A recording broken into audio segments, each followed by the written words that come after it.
Your AEW Dynamite review with a monster who's following in QT Marshall's footsteps. The Solomonster. I want everybody to call me the Solomonster from now on. The Solomonster. Man, how are you gonna cut MINORU Suzuki's theme song, his first match ever on Dynamite, in the main event? You're gonna come out and cut Kaza Ninara. You're not gonna let the fans chant along to the song. That was one of the moments I was looking forward to the most tonight. And they cut the guy's music off. I should give this entire show a thumbs down just for that alone. Hot off the biggest AEW pay-per-view of all time, and probably their best. You know, in my opinion, I thought that was a hell of a show on Sunday. Coming down now from the highs of All Out. We knew tonight was going to be a bit of a come down. But I still thought on the whole this was an enjoyable show that was over before you knew it. That's one of the things when I watch Dynamite, you know, so there are some weeks where there isn't a whole lot going on. It feels a little bit longer maybe than certain other weeks. Rampage is always a quick watch because it's an hour. Tonight's episode of Dynamite was over in a jiff. There was so many different things going on, you never really had a moment to think about what time it was. I mean, I do because I got to figure out when I'm going live. But I enjoyed the show tonight as a whole. They are clearly getting ready for the big Arthur Ashe show in 2 weeks. That's going to be their biggest crowd ever in AEW history. Over 17,000 people here in New York City are going to be packing Arthur Ashe Stadium. Hey, Jack Lopez, just subscribe. That's right, Oscar gives you the thumbs up. So they're preparing for their big show. They announced a few matches for Arthur Ashe tonight. And there's another one, I think, that has not been announced that I'll talk about in a little bit, because it's very interesting to see where the new names now are being slotted here on this show. We had Bryan Danielson, who clearly is going right to Kenny Omega. I don't know if it'll be for the championship or not, but they were programmed together in a segment tonight. Bryan got him in the S-Lock before the other members of the Elite got him off. So he's right there with Kenny Omega right out of the gate. CM Punk, he's going to take his time.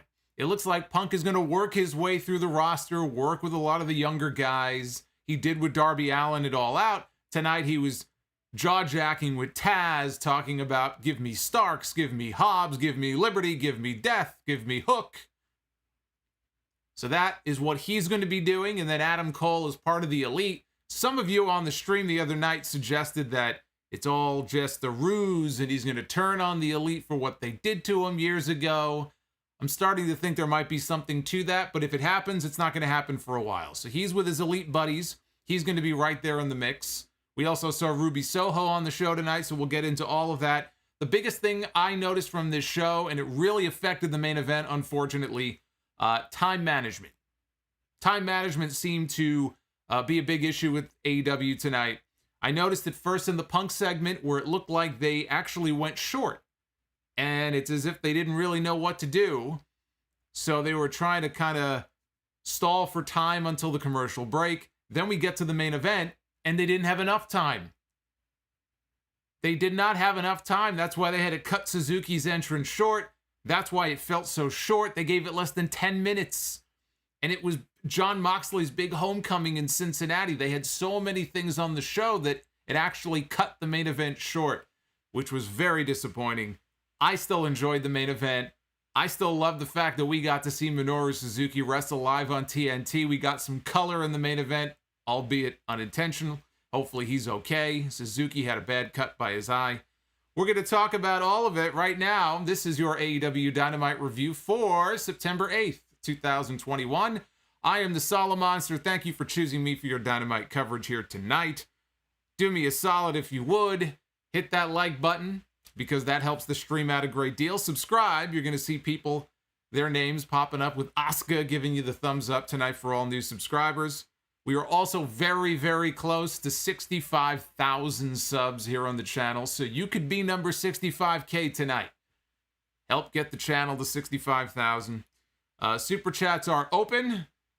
Brother, look at that. There's one right there. Super chats are open, and if you guys tuned into the All Out stream the other night, you know I'm a man of my word. I read each and every single message you send me, no matter how many there are. That's why we were up until 3 o'clock in the morning the other night. We still had 2,300 people watching live at 3 a.m. You people are a bunch of madmen and women, but I love you for it. So I will read all of your super chats. I want to shout out two very important people here before we get rocking and rolling here with the review. First of all, Anti. I want to thank him for upgrading his channel membership to Legend tier, up from Superstar. So Anti, thank you. And Nick Khalifa for becoming a channel member. Thank you both. Before we get into the review tonight, it was mentioned actually during the show in the Elite segment that the PWI 500 was released. That I always look forward to this every year because everybody gets all bent out of shape. Everybody gets pissy about who's number one, who's not number one, who was left off, who's in the top 10, as if it fucking matters. But we go through this every single year. People get upset about this kayfabe list that doesn't mean anything. And to the wrestlers, it probably is a pretty cool thing, you know, because a lot of these guys grew up probably reading the PWI 500. So when you become a wrestler and you see your name on the list, even if you're way down at number 500, I can see that being a cool thing.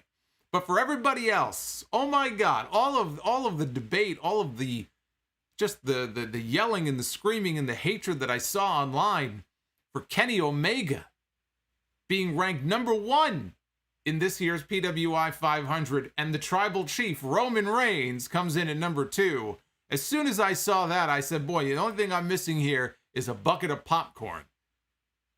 And sure enough, all day long, back and forth, AEW fans going after WWE, WWE stans going after AEW. Sometimes I wish the earth would just kind of open up and swallow all of them and then close. But it is amusing. And I want to just read you, for those of you who may have missed it and are curious, who else populated the top 10. Now they separate it. You have the men's list and the women's list. So the women and men don't mix. There's no co-ed list, at least not this year. But the evaluation period was July 1st of 2020. So that's where it began. July 1, okay, of last summer.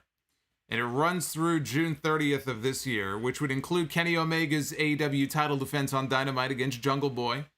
But Roman Reigns did not return to WWE until, what was it, the week after SummerSlam? Or was it at SummerSlam? It was at SummerSlam. So, based on this evaluation period, Roman Reigns missed about 2 months. So just keep that in mind if you're all bent out of shape about where Roman Reigns fell on this list. But let me just read you the top 10 real quick. Kenny Omega was number 1, as he and Don Callis mentioned on the show tonight. Roman Reigns was number 2. Bobby Lashley was number 3. Drew McIntyre was number 4. Kota Ibushi number 5. Jon Moxley number 6. Will Ospreay number 7. Finn Balor number 8. Shingo Takagi number 9. And Rich Swann number 10. That is your top 10 for the PWI 500. You know, Rich Swann actually, Impact doesn't get a lot of attention, but Rich Swann was having a hell of a year until, of course, he ran into Kenny Omega. That was the end of Rich Swann's year as Impact World Champion. But he had himself a good year, so it's nice to see someone from Impact represented on that list. I was curious where Darby Allin fell. He was number 14. We had Gladiator Shredder was number 16. Chris Jericho, 19. Anyway, the point is, don't get bent out of shape about this. It doesn't mean anything, okay? It doesn't mean anything. And frankly, if you look at the top 2, if you want my opinion, do I agree with the list? It doesn't bother me. I could have gone either way. If Roman Reigns was number 1 and Kenny Omega was number 2, that would have been fine with me. Because Roman Reigns is coming off the best year of his career. I enjoy Roman Reigns. I enjoy his work, his character work, his matches in WWE. But I also look at Kenny Omega and I see somebody who was not just winning championships in AEW, but has won championships in multiple promotions. And he's had great matches with people in Impact.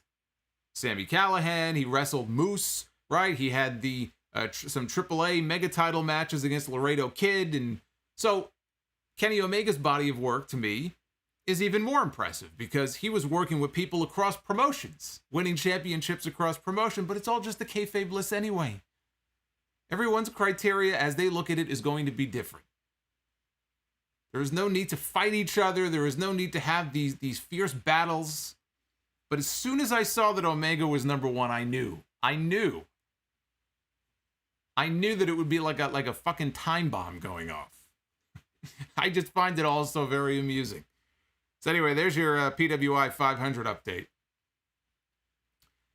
Can't we all just get along, right? Roman Reigns is a fine champion. Kenny Omega is a fine champion. There are some AEW matches he's had that I enjoy more than others. This is a very different Kenny Omega than the one we saw in New Japan when he was the IWGP champion, but still, he has had an impressive year. I think we can just leave it at that. It's the one time a year that the PWI is apparently considered such a big deal and so relevant. I don't hear anybody talking about them when other than when the 500 list comes out. And then it comes out and it's almost like, oh my God, I can't believe it.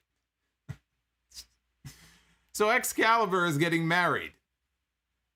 That's weird enough to know, right? Excalibur is getting married. I don't know when. They said that he was away this week getting ready for his wedding. So Taz took his place alongside Jim Ross and Tony Schiavone. I wonder if he'll wear the mask at the wedding. What do you think? Think he'll wear the mask? Think his wife will make him wear the mask at the wedding? I'm curious about that. I'm indulging in a Voodoo Ranger IPA. It looked kind of interesting. I was out shopping earlier. I said, ooh, Voodoo Ranger IPA. I said, why not? Let's give it a shot, right? Something different other than the Solomonster screwdriver. I have to say, I don't mind Excalibur. I think Excalibur is fine, but I really enjoyed Taz being on commentary tonight. I wouldn't mind it, frankly, if Taz became a permanent part of the announce crew. Because I enjoy his work on commentary. Excalibur, again, not a knock on him, but he wasn't really missed tonight. I thought they were perfectly fine. So we got things started with Malachi Black, one-on-one against the natural Dustin Rhodes. Every time I see Black's entrance now, I've seen a few of them, it gets cooler each time. I really like his entrance. I like the whole, lights go out, he's in a different spot. Lights go out, it's like he's teleporting to different spots. The skull mask. The entrance is great. So Dustin was trying to get redemption here. This was the story of the match. Dustin was trying to get redemption for everything that Malachi Black has done to his family, that being the Nightmare family, his brother Cody, all the other Nightmare family members, Lee Johnson, Big Shotty, whatever the hell he wants to call himself, he's been knocking him dead. So tonight was Dustin Rhodes trying to get revenge for all of them. Spoiler, he didn't, but he tried. Immediately, Dustin goes on offense. That came to a very abrupt end. Malachi gives him a back suplex through the timekeeper's table outside. And he was selling an injury to his left knee as referee Aubrey Edwards went out to check on him. Now, while all of that is going on, back in the ring, Malachi Black removes the top turnbuckle pad from one of the corners. So keep that in mind, because that would factor into the finish. Back inside, Malachi starts focusing on the left knee, puts a heel hook on. Dustin makes the ropes. Black starts punking him out with little cheap shots, little boots to the head, trying to piss him off. And Dustin fires back. He tries for the destroyer. We see him do destroyers in a lot of his matches, but his knee wouldn't allow it. So Malachi rocked him with a knee to the side of the head. He heads outside. And Malachi goes under the ring, and he pulls out Cody's boot, which just so happens to be sitting under the ring. Remember when Cody took his boots off after he lost to Black? He was teasing retirement, so he pulls out one of Cody's white boots, and he brings it into the ring, and he throws it at Dustin, almost like, hey, take a look at this, like he's trying to piss him off. And again, Dustin fires up. He hits the destroyer this time, only gets a near fall out of it. Dustin tries for the running bulldog out of the corner. Black, though, holds on. And when Dustin comes charging back in, Black ducks out of the way, and Dustin goes headfirst right into the exposed buckle. And as he staggers out of the corner, Black hits the spinning heel kick. Did not look good. Hit him more in the shoulder than it did in the face or the head. But it was enough to get the 3. Dustin was bleeding from the mouth. The missed kick did not look great. That was really the only blemish on this match. But I think it was one of the... It was Taz, I think. I think Taz was the one who said, well, he didn't get all of it, but, you know, he was already kind of loopy and wobbly from going headfirst into the steel. So I like that. At least they tried to explain, even though the kick was not exactly on point, the guy just went face first into the steel. And it was enough for him to get the 3 count. That, I thought, was a good way of trying to explain it away. But aside from the finish not looking good, I enjoyed the match. It was a hot opener. The people were into it. Dustin is still at whatever age he is now, early 50s, doing some great work. You know, he has a certain role on the roster. He shouldn't be in main events or anything like that, not, you know, consistently, but he's a veteran worker. He can still cut a fiery babyface promo better than almost anybody in that company because he's been doing this for a long time. And his work in the ring is still solid. He was being fed to Malachi Black to build to the rematch, which we all knew was coming. It was just a matter of when. Malachi Black one-on-one against Cody Rhodes. And in fact, we now have a date for that match. They just went and announced it later in the show. I wrote in my notes, I said, I wonder if this is building to Arthur Ashe. And that's where Cody is either going to come back and make an appearance, or they're going to do something with him and Malachi. And then before I could even go live tonight, they were running down the next few weeks. And they said, oh, Arthur Ashe Stadium, September 22nd, it's going to be Cody one-on-one against Malachi Black. It's like, there you go. So the match is official. And I will say what I said last week and what I think I've said over the past 2 weeks, which is that Cody does not have to win. Cody should not win that match. Now, Malachi might cheat. I don't see him getting another straight-up clean win over Cody Rhodes, but Malachi Black should win that match as well. Cody does not need to come back and get his win back over Malachi, unless they want to have an extended program with these two and have the rubber match later on, build to a third match. I don't want to see Malachi Black lose yet. There's no need for him to go in there and lose to Cody. Because then where do you go from there? I guess you, again, possibly to a third match. I'm hoping they go against conventional wisdom here and don't have Cody come back and just beat him, because I think that would be a mistake. But that is official for September 22nd on Dynamite. Shout out to everybody joining us here live tonight in the chat. I welcome all of you. Again, this is your Dynamite review. Thank you for choosing me for your Dynamite coverage. Do hit that like button if you stick around for a while. We had a promo from Eddie Kingston, a video package, talking about the match with Miro from All Out the other night. And he called Miro out for using a low blow. Miro came back and said that he would offer Kingston's broken bones to his wife, and he would offer his soul to God. So we are going to get a rematch between these two. They didn't say when, but we are going to see them matched up again for the TNT title at some point, which is fine with me. I enjoyed their match at the pay-per-view. Thought it was a very good match. It's the best, just straight-up wrestling match I've seen Eddie Kingston have since coming over to AEW. So part 2 is fine with me.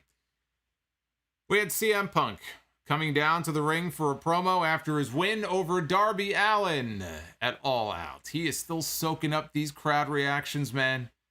You could tell, like, you just look at this guy when he walks out, the smile on his face. He can't help himself. You could just read his face and see how happy he is and how into this he is, which is cool to see. Because I remember grumpy, grouchy Punk from 7 years ago, 8 years ago. And here, he's like a totally different person, which is cool to see. So he comes out, and actually I wrote down he came out of the heel tunnel. Usually the tunnel on the left is for the heels, the tunnel on the right is for the baby faces, but then later on, the Elite came out of the right tunnel, so it's all the same shit. Doesn't mean anything. Punk came out, he thanked Darby Allin, he thanked Sting. He thanked all the fans. You're welcome. We got a loud chant of "You Still Got It." And he was getting all hyped up about Minoru Suzuki making an appearance later in the show, which led to a big Jon Moxley chant. He looked out into the front row, and he drew attention to Aunt Linda. First, I'm like, what the fuck is he talking about? Is Linda McMahon in the front row? Who is he talking about? And then they showed her, and then I instantly remembered it was Linda, Brian Pillman Jr.'s aunt from Dark Side of the Ring. And sure enough, Punk said, you know, he mentioned Dark Side of the Ring. He saw her on there and said that she truly is an angel. If you saw the episode on Brian Pillman, Dark Side of the Ring, if you haven't, you should. They do interview her and talk about her, and I mean, this woman has been a godsend to Brian's kids after he passed away. She was Pillman's sister. And she basically took his kids in, basically. And gave them, you know, a normal home and a lot of love. And she just came off as the sweetest woman in the world. So that was really cool for her to be there and to get that kind of, you know, attention from Punk. I thought was really cool. Although later on, I think the reason they did that probably had to do with what was coming up later with MJF, where they wanted everybody to kind of know who she was. But I thought that was really cool.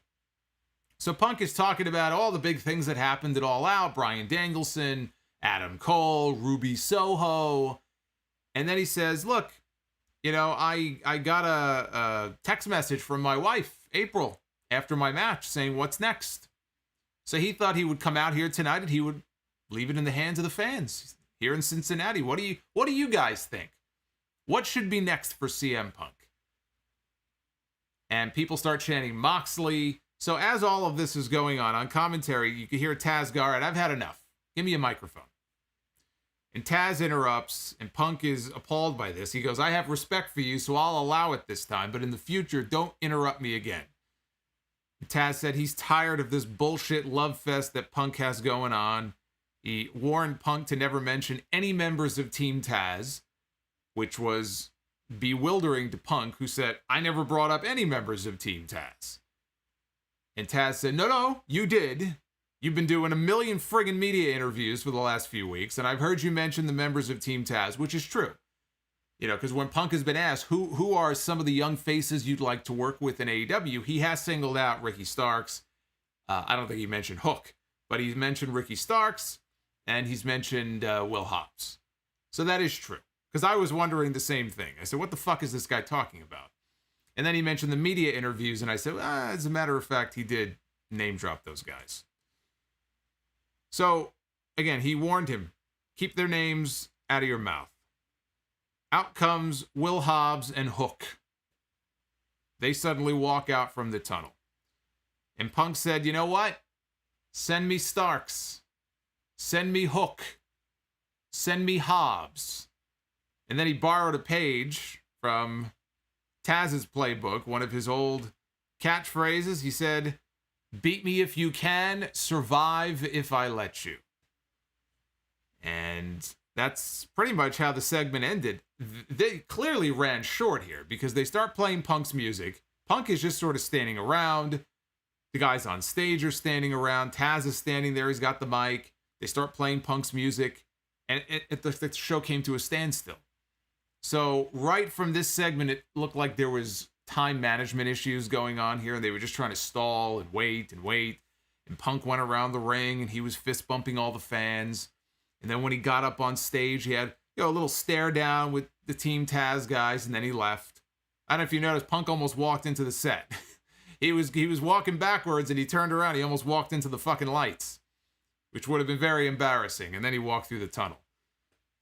I have no issue with CM Punk working with more of the younger guys. I saw some people tweeted me, and they were saying, oh, well, this is beneath Punk. Why is he working with Team Taz and calling out Hook and Ricky Starks? He should be, mixing it up with the main event guys. Well, Bryan Danielson is mixing it up with the main event guys. Adam Cole is part of that mix as well. Not everybody has to be immediately thrust into the main event mix. All three of them do not need to be working with each other. So I'm perfectly fine if Punk wants to work with people like Darby Allin, people like Jungle Boy, people like Ricky Starks, and others. I think it's a smart move.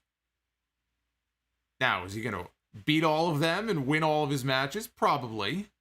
I mean, at some point he'll lose, but I still say you can't be beating CM Punk just yet. But I like the idea of him working with a lot of these guys. I say, you know what? They didn't announce it, but I say do Punk and Starks in New York City. 2 weeks. They can announce it this Friday. They can announce it next Wednesday on Dynamite. 2 weeks. Arthur Ashe, CM Punk in the ring, one-on-one against Ricky Starks. That's what I would do. And it doesn't have to be for the FTW title. It should not be for the FTW title. That's completely unnecessary. That is beneath Punk. It's beneath him. It's unnecessary. He's not going to win it. So you make it non-title. You do the match one-on-one.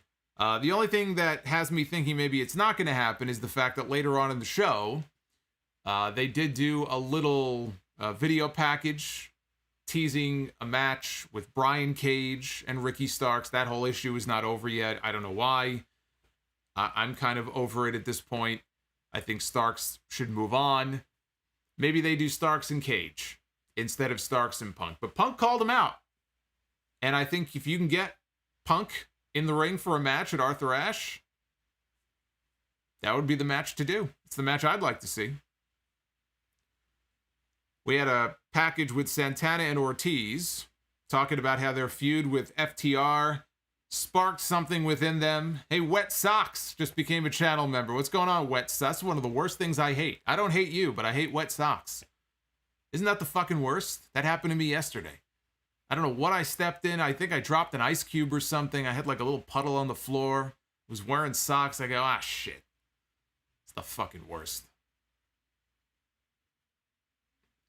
But not you. Not you, Wet Socks. Thank you for joining. But Santana and Ortiz, they said they're turning their attention now to the rest of the tag team division. So it looks like this issue with them and FTR, even though they were 1 win apiece, it looks like it's over. Just based on the way they were talking here in this video. I thought they would build to one more match. Santana and Ortiz would win. And then they would move on. And it doesn't look like that's necessarily going to be the case. But it's about time that Santana and Ortiz, they broke away from the inner circle stuff on their own and really started showing what they can do in that tag team division. And so maybe they're not going to win the titles in Queens in a couple of weeks, but they should definitely be in a match on that show. Ruby Soho was backstage earlier with Tony Schiavone. Britt Baker interrupted with Rebel and Jamie Hayter, who was wrestling Ruby later in the show. Britt called her the flavor of the month, and Ruby told Tony that she was one of the people who helped break Britt. Try saying that. She was one of the people who tried to break Britt Baker, there we go, into the wrestling business, which I guess Tony Schiavone did not know. I didn't know that either. And she thinks that Britt's got all these nicknames. She calls herself the baddest bitch and all this other stuff, a role model. She has all these nicknames as a defense against letting people know the kind of person that she really is. Britt said that Ruby calls herself the runaway. And she said, why don't you go run away back to catering where you've spent the last 4 years of your career? That got a big reaction out of the crowd. So the heels walked off and Ruby told Tony Schiavone, I know she's your girl, but I'm going to whoop her ass. And she walked away. Powerhouse Hobbs was still out there. He never left. Once he came out in the earlier segment, he had come down to the ring. He must have been standing in the ring the entire time. It's like, if you've ever been to any of these WWE shows, and I haven't been to one in a while, but I used to go to Raw, and somebody would come out for a match. They'd be standing in the ring. So you'd see the first, part of their entrance. They go to commercial. So now there's a 3 or 4 minute commercial break, right? They come back, and then they show you, 3 or 4 straight promos in the back or video packages. Meanwhile, this poor woman or man or whoever it is in the ring is standing there and I'm watching this in the building, and they're just in the dark, standing there like a schmuck. Until finally they're ready to come back to the ring. They've been standing there for 15 minutes. That was Powerhouse Hobbs. They finally came back to him, and he was in the ring. Hook was in his corner. It was Hobbs one-on-one against Dante Martin of Top Flight, who's been getting quite the little singles push for himself. Since his brother went down with the ACL injury, he's still out. So Dante hit a drop kick that sent Hobbs to the floor. He tried to follow it up with a tope through the ropes. This was my favorite spot of the match. Dante Martin comes sailing through the ropes. Before he could completely clear the ropes, though, Hobbs catches him. Now, Dante's feet are still hanging on the rope, but Hobbs has him. And he throws him into the ring post. That was a cool spot. I like that. They go to break. They come back. Dante now is making a comeback of his own shotgun drop kick, running senton for a near fall. Hobbs rolls out to the floor. So Dante is going to go for another tope. It's his favorite fucking move. He's going to go for another dive out of the ring. Hook jumps up on the apron to stop him. And Hook is standing there, and Dante's like, oh, man, I guess I can't dive. He goes, oh, wait, no, I could. Hits the ropes. He does a dive anyway. Over Hook's head. He jumps over Hook, and he lands on Hobbs, and he caught Hobbs a little too well. He nailed him right in the head, and when Hobbs fell backwards, so he was already probably knocked loopy, but then he fell backwards, and his head bounced off the ground. And if you watch his body, it almost looks like his body stiffened up a little bit, because I could tell as soon as he hit him, even before he fell, it looked pretty nasty. Once he fell, I'm watching to see his body, and you can see it kind of stiffened up a little bit, which is what happens when you're knocked legitimately loopy. Maybe you're concussed, maybe he's not. I hope he wasn't, but if we come to find out that he's going to be out for a week or two or whatever because he got concussed, I would not at all be surprised. Either way, he was definitely on Dream Street. That was not him selling. I'll guarantee you that was not him selling. He got knocked for a loop. So he was very slow to get back up, and Dante had to struggle. He had to struggle, but he rolled him into the ring, and he was out of it. You could tell. Hobbs was out of it. Dante hit a running kick. Hobbs did manage to hit his spine buster. I don't think that was the finish. That's just me guessing. It didn't feel like under normal circumstances that would have been what he finished him off with. Even though I think he's won, some matches with the spine buster, but whether it was the planned finish or not, at least they called an end to it there, thankfully. I thought Dante Martin looked good. He's been getting a lot of attention. He's been, getting a lot of ring time as a singles. There was no way, though, he was winning this. Especially given what they just did in the segment before this, right? I mean, they were just teasing the possibility that Hobbs could be an opponent for CM Punk. So if they're teasing him as a potential opponent for Punk, he's not going in there and losing to Dante Martin. So it's one of those matches where there really is no drama as to who's going to win. But that one spot that I mentioned, I thought that was the cool part of the match. And hopefully the big man is okay, because that moment there looked very scary. Dan Lambert. Hey, Thomas Coco, just subscribe to the channel. Look at Oscar. I love it. Thank you, Thomas. We're inching our way closer to 65,000. I can't do it without you guys. Dan Lambert was up in one of the boxes again. He was flanked by Ethan Page and Scorpio Sky, the men of the year. He referred to Punk, Danielson, and Adam Cole, all the new signees, as skinny little dorks that keep this company from the truth, which is that this company has only two real men wrestling for it, that, of course, being Ethan Page and Scorpio Sky. And if there are any tough guys who would like to shut them up, it would be best to do so sooner rather than later, and he looks forward. He looks forward to the day that he does not have to hear that dreadful chant of AEW, which of course led to the crowd starting to chant AEW, and that was the segment. So not really breaking any new ground here. You know, we've seen this segment from Lambert now about 3 or 4 times. I don't know if he's going to start managing Page and Sky when they start actually having matches on Dynamite and Rampage, if he'll be in their corner and he's going to officially be their new manager. You know, I don't know. I don't know what their plans are for him going forward, if he's going to bring more people in. I'm waiting to see, because right now this is just, I don't really care about any of this. Dan Lambert can cut a great promo, but I can't say that this is really doing anything to excite me. MJF is out next off of his loss to Chris Jericho, who's not on the show tonight. So Jericho won. He wasn't on the show. MJF lost. And he was on the show. But thankfully, he was on the show. I'd rather have him on here than Jericho anyway. So MJF comes out to the ring with Wardlow, licking his wounds after his loss. And he says he beat Chris Jericho 3 times heading into this match on Sunday. 3 times he won, and then he beat him a 4th time. Says he beat him a 4th time. Orion Gaming, thank you for the sub. However, after the bell, the match was restarted due to extreme bias against him. It's like I said during my review. The man got screwed. I had people say, no, Solomonster, because I thought Jericho, his foot was late on the bottom rope. And I had a few people tell me, no, it was close, but you got to go back and rewatch it. He got his foot on the rope in time. I went back and I watched it. He probably did, but it was close enough where, as I'm in the moment watching it, it looked late. So you may be right. But at the time, it looked to me like he was maybe a split second late, and I said, MJF really did get screwed. He has every right to complain about it, and he is. That's what he's doing. He's complaining about it. So then he insulted Cincinatti, and he said, a lot of people are going to say that this is cheap heat. Cheap heat. You're all a bunch of marks. I could do without the insider stuff.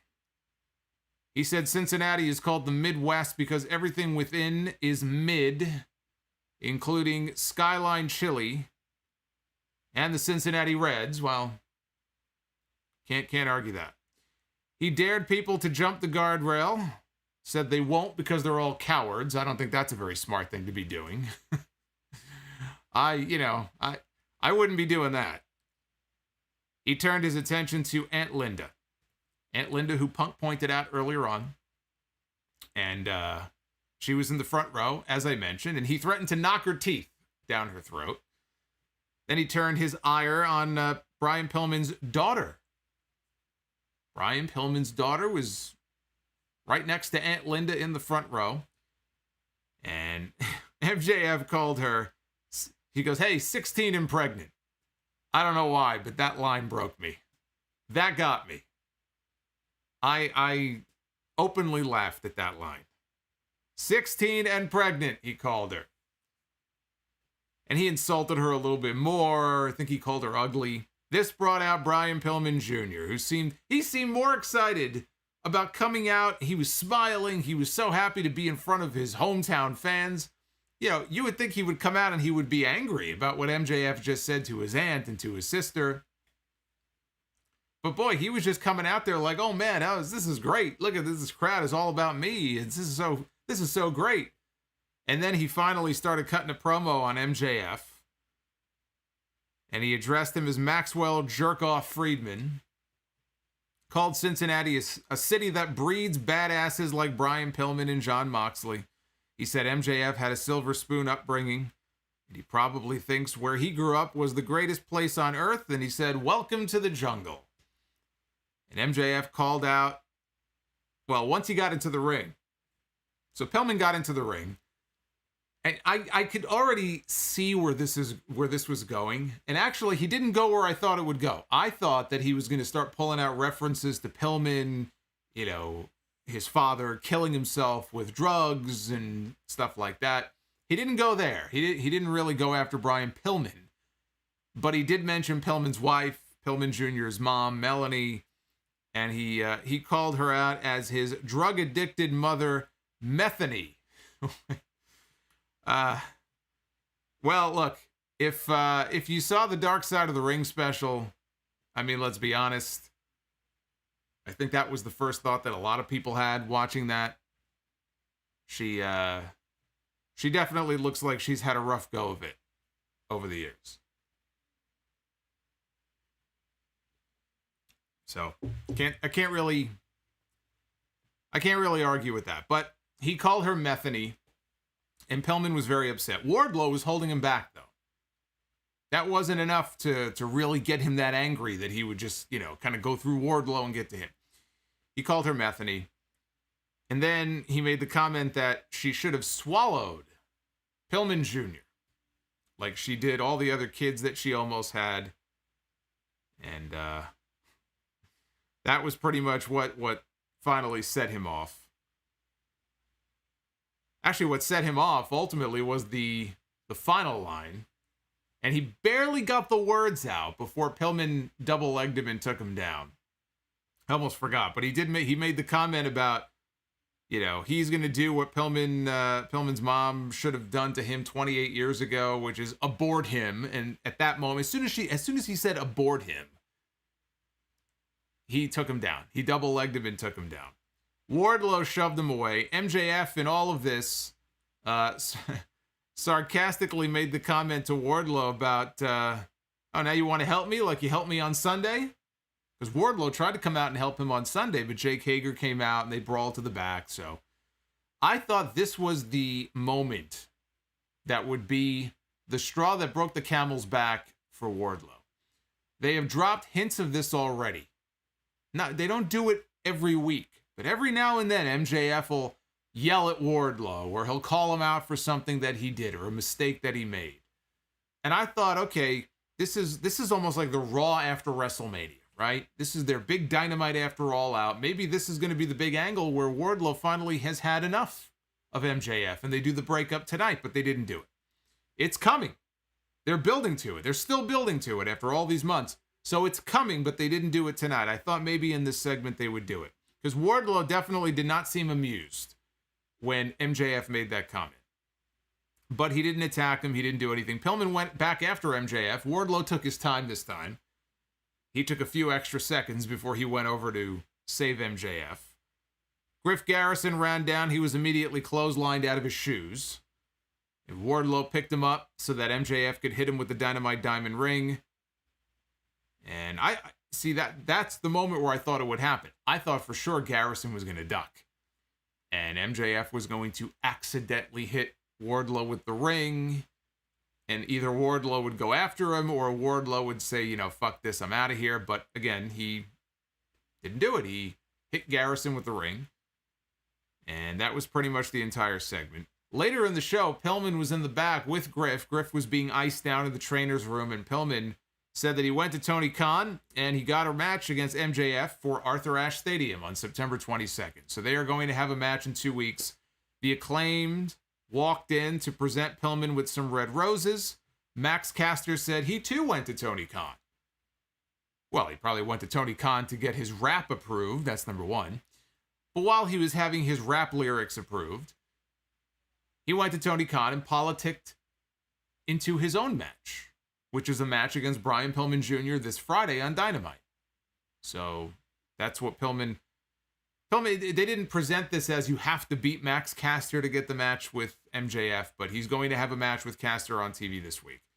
And I guess that's going to be there. Well, it's twofold. Number one, Rampage is taped this week. Rampage is not live. So as we speak, as I am doing this stream, they are taping the matches for Rampage, which is going to include Pac and Andrade and the match between MJF and Max Caster, or Pillman and Max Caster, because they're in Cincinnati. So they probably wanted to give Pillman a match in his hometown, and they'll give him a win. No reason to beat him, right? He should get a solid win going into the match with MJF in a couple of weeks. So that's why they're doing that on Rampage this week. And I'm all for them giving a little singles push to Brian Pillman. This was his first real chance to come out here in front of a crowd live on TV and, you know, cut the kind of promo that we saw from him tonight. I thought he did a fine job. And now he's going to have a big match on one of AEW's biggest shows of the year in front of the single biggest crowd in AEW history. So I don't know if it's going to be a sustained push. I don't know if he's actually going to beat MJF. If they're going to work an angle where Wardlow, you know, inadvertently cost him the match. Maybe that's where they do the breakup. Wardlow would get a tremendous reaction in Long Island or Long Island. I'm thinking of the show in December that they just announced. In Queens, in New York. We'll say New York. That covers Queens and Long Island.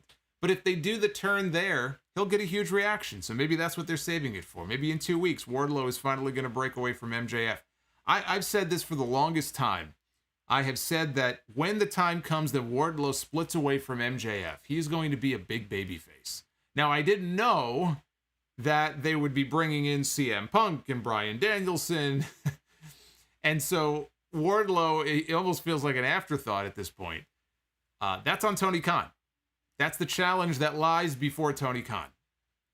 The challenge that lies before Tony Khan, and I think he's done a good job so far of having these big names, whether it's Danielson with Jurassic Express, whether it's Sting with Darby, mixing old and new together to give new some of that rub. But he's going to have to balance things going forward. Hangman Page is going to come back, and Hangman Page should take a back seat to nobody. I don't care if your name is CM Punk or Bryan Danielson.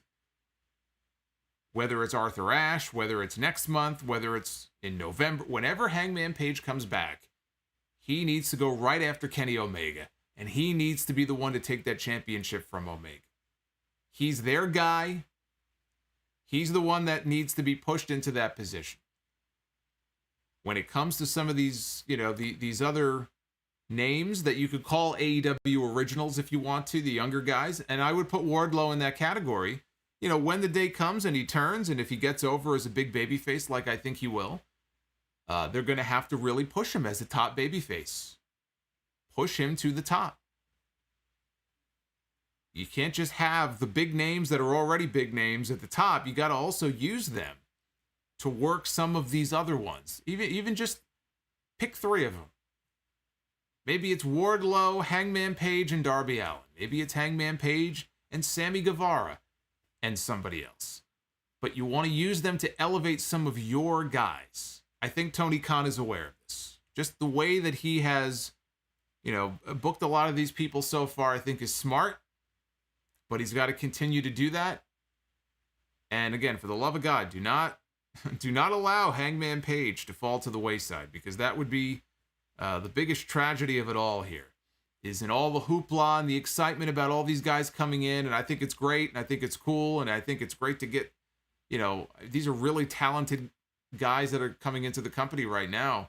And there's a lot of news today about Kevin Owens, and potentially Kevin Owens could be on his way out of WWE in a few months. And if that's the case, would he go to AEW? Of course he would go to AEW. Of course, that's where all of his buddies are.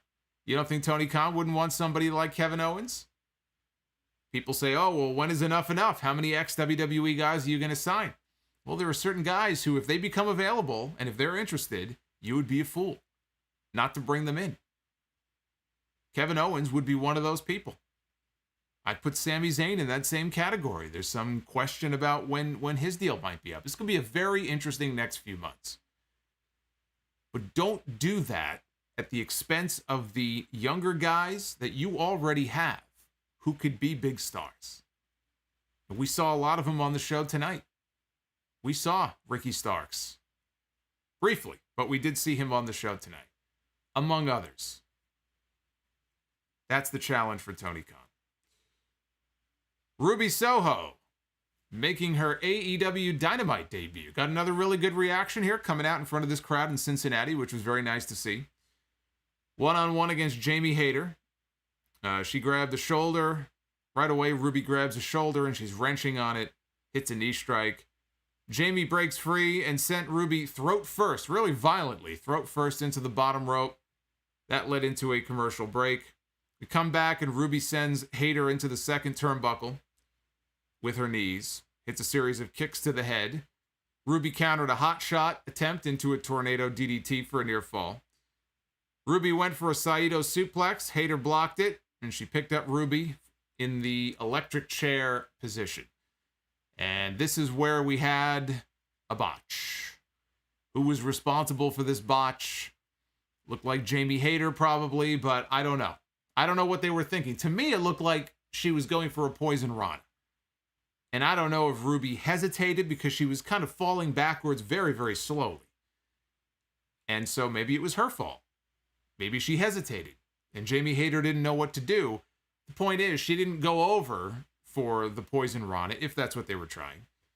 She sort of fell over. Like, almost twisted and fell over. This very awkward spot. It did not look good. It definitely got fucked up by somebody somehow. So that didn't look too good. Hayter hit an Ushigoroshi followed by a sliding clothesline for a near fall. But Ruby recovered and she hit a kick to the side of the head and she got the pin. 1, 2, 3, Ruby Riot, Ruby Soho. Caught myself. Wins her first Dynamite match. I thought there were some clumsy moments here, even in the post-match. You know, Britt Baker jumps in the ring and she's attacking Ruby as soon as the bell rings to end the match. There's Britt Baker. She attacks Ruby. Here comes Riho, who was never eliminated, by the way. She was never eliminated from the Casino Battle Royal at All Out. She was doing a spot with Jamie Hayter. She went out under the bottom rope. It looked like Jamie Hayter was trying to get the referee's attention to let them know, hey, she went under the bottom rope. The rules were that you have to go over the top rope. Nobody was listening to her. And so I guess Riho was eliminated. Riho went on social media earlier and she said that, you know, under the bottom rope, I think is what she wrote. So she came out here because Jamie Hayter is the one who eliminated, but not really, eliminated her from the Battle Royal. As soon as Riho got into the ring, Hayter took her out with a backbreaker across the knee. Britt went to curb stomp Ruby onto the Women's Championship belt. And Chris Statlander ran out with a chair. So this is obviously setting up a 6-woman tag. I don't know when, if it's going to be... Well, actually, did they announce that? I think they did, actually. Hold on a second. I very quickly at the end of the night, I just jotted down the lineup for Rampage. Yeah, there it is. That's right. I couldn't remember if it was Dynamite or Rampage. It's Rampage this Friday. They're going to do the 6-woman tag. So there you go. I just answered my own question. So that's what we're building to. Not the best match. Not the best match. But a good night for Ruby because she got a great reaction. The people are into her. She got a win. Onward and upward. There's a lot of other women for her to work with on this roster. She'll have a lot of other opportunities. She'll be on TV again on Friday. But there were some clumsy moments here in this match. Earlier today, the Dark Order were being interviewed about their problems. Problems within. Evil Uno said they're fine. Alan Angels got hot about that. All of a sudden, Anna Jay walks up and she starts yelling at everybody. Shit. Make Anna Jay the new leader. She could be the de facto leader of the group since -1 is not around, I guess. Is -1 on summer vacation? Is he back in school yet? We haven't seen, maybe he's been on Dark. We haven't seen -1 on Dynamite. My tall boy here. We had the Pinnacle. Dax Harwood, Cash Wheeler, Shawn Spears, with Tully Blanchard and Wardlow in their corner. out for a 6-man tag against the Dark Order, Evil Uno, Stu Grayson, and John Silver. Silver immediately blind tagged himself in. Spears knocked him down with a shoulder tackle. So Silver came back with a body slam. He pulled Spears into the corner for a tag and hesitated before bringing in Stu Grayson. And Grayson was forced into the heels corner before he took out Spears with a backflip kick. Grayson and Uno hit a combo elbow drop slam for a near fall. So, skip ahead here a little bit. Silver is in there, and he is at a severe disadvantage. 3-on-1. Pinnacle hit a modified C4 on John Silver for the win. Stu Grayson was late coming in to try to break up the fall. And so that led to more angst among the members of the Dark Order. Things are falling apart here for the Dark Order. I know you're devastated by this development. So am I. I mean, we certainly can't have that now. We can't have the Dark Order falling apart. No. Colt Cabana came out. Other Dark Order members came out trying to hold each other back. All of a sudden, they start fighting each other. Right? We had Uno gets in Silver's face. Silver took out Uno. Grayson and Angels were upset. Preston Vance and Colt Cabana tried to cool everybody off. So there is trouble in the ranks of the Dark Order. Where it goes, I don't know. But if it were to lead to the end of the Dark Order, and I don't think it will. I think there'll be some kind of unifying force that, comes in here and harmony will eventually be restored. But if it were the end of the Dark Order,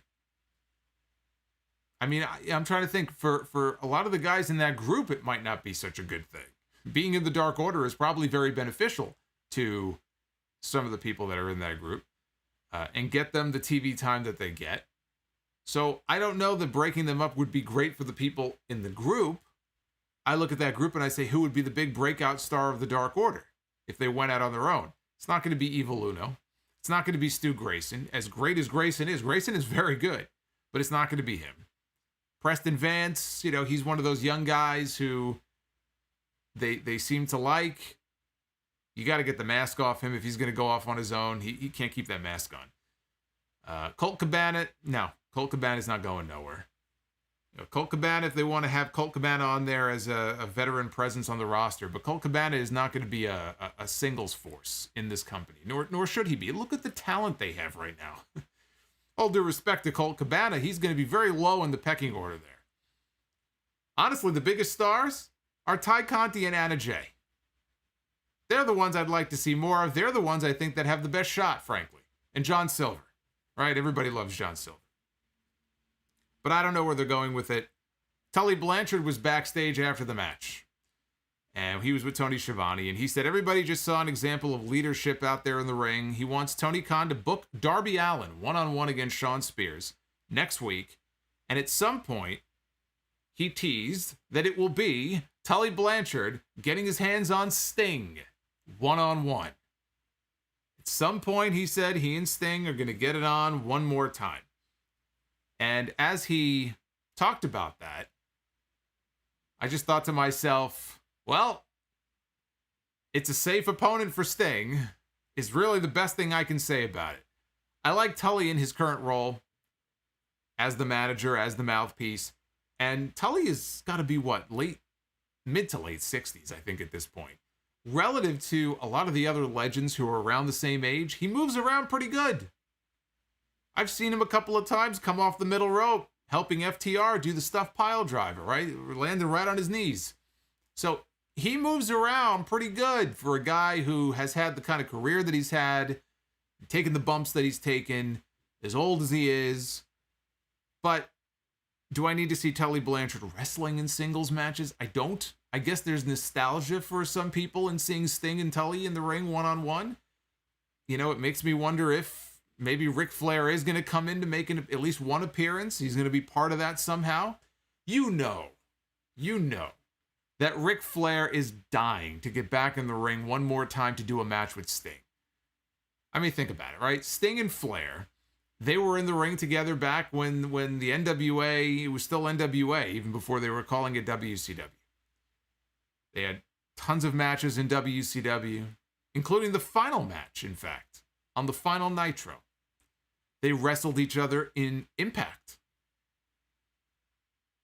So the allure of potentially doing one final Sting Ric Flair match, this time in AEW, you know to him it has to be very appealing. Do I have any interest in seeing it? No. No, I do not. I do not want to see Ric Flair back in the ring. But him making an appearance, maybe this is what this is building to. Something with Sting and the Horsemen. I don't know. It just has me thinking Flair. That Flair might be involved in this in some way. So then we had the Elite. They were out next. The Elite seems to be getting bigger and bigger every week. Like the NWO in the later years, where it seemingly got bigger and bigger. Oh, look, there's Vincent, and there's Bryan Adams, and there's Scott Norton, and there's Conan, and there's, the janitor, and here's Michael Wall Street. You know, everybody joined the NWO. The Elite is quickly approaching. They're not there yet, but they're getting there. I don't need to be seeing the Good Brothers on television every week. Are the Good Brothers even in Impact anymore? They're the Impact Tag Team Champions. I feel like they spend more time on AEW television than they do on Impact television. Who do they work for at this point? Do they have a double contract? We don't need to be seeing the Good Brothers on TV this much. Hey, Powerful One, thank you, man, for that super chat. I'm going to be reading all of your super chats. So if you got thoughts on this show tonight, or anything else going on, or the PWI 500, or anything you want to vent about, you want to support the channel, send them on in. We're going to have a super chat party here in just a few minutes. But the Elite came out without Adam Cole. Kenny Omega was there, Don Callis was there, the Young Bucks were there, Michael Nakazawa was there, Brandon Cutler was there. Who else there? Who did I miss? Did I miss anybody? I think that's all of them. So, Nick Jackson did the introduction for Adam Cole. They gave him his own entrance so he can come out to his brand new theme music, which is good. It's growing on me. I still prefer the Undisputed Era theme, but his music here in AEW is light years ahead of whatever the fuck they gave him in his final months in NXT. That music sucked. This is just leaps and bounds better than what he was coming out to in his final months on NXT. So here comes Adam Cole. And the first thing he does, because Tony Schiavone was going to conduct the interview in the ring, and of course the first thing that happened is Don Callis takes the microphone away from him. But Schiavone is still in the ring, and Adam Cole goes over to Tony and he says, if you even look at Britt Baker, if you even look at her the wrong way, he says, I will slap those glasses off your face and whoop your ass. And he told him to get out of the ring, and Tony was taking his sweet time to get out of the ring, called him a nerd. Yes, the guy from Twitch who calls himself Chugs is calling Tony Schiavone a nerd. But he called him a nerd a whole bunch of times as Tony took his time getting out of the ring. And Cole said it's story time with Adam Cole. And he says, I may be new to AEW, but I've been in the Elite for a very long time. He also said that AEW was the greatest professional wrestling company in the world.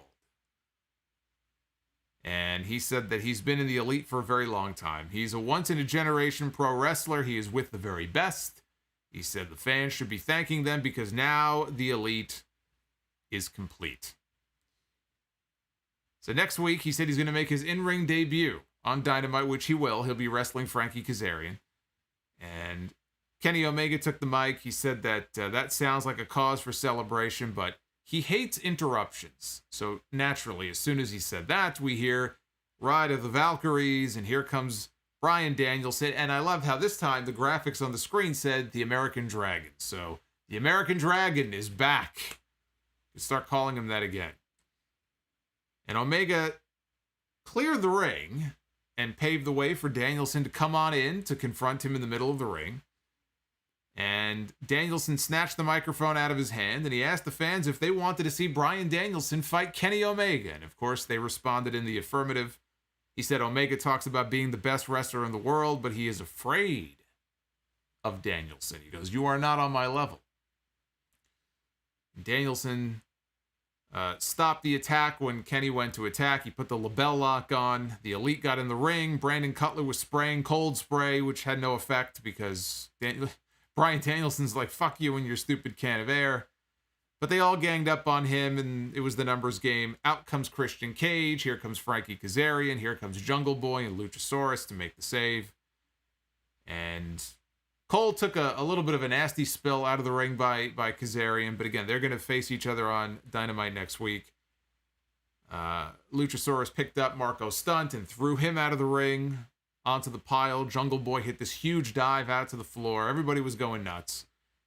And so Brandon Cutler was on hands and knees all by himself, surrounded by all the baby faces in the middle of the ring. And Bryan Danielson gave him the running knee, and he posed to end the segment. So they're going right into it. They're not wasting any time. They are going right to Danielson and Omega, which is the biggest match they could do as far as Danielson goes, right? Other than Danielson and Punk, which I'm looking forward to that as well. Seeing that again. It's been many years. It's been long enough that I'm looking forward again to seeing those two get in the ring together. I'm also looking forward to seeing CM Punk and Bryan Danielson team up at some point to wrestle the Young Bucks. I think that's a huge tag team match that they could promote, probably for a pay-per-view.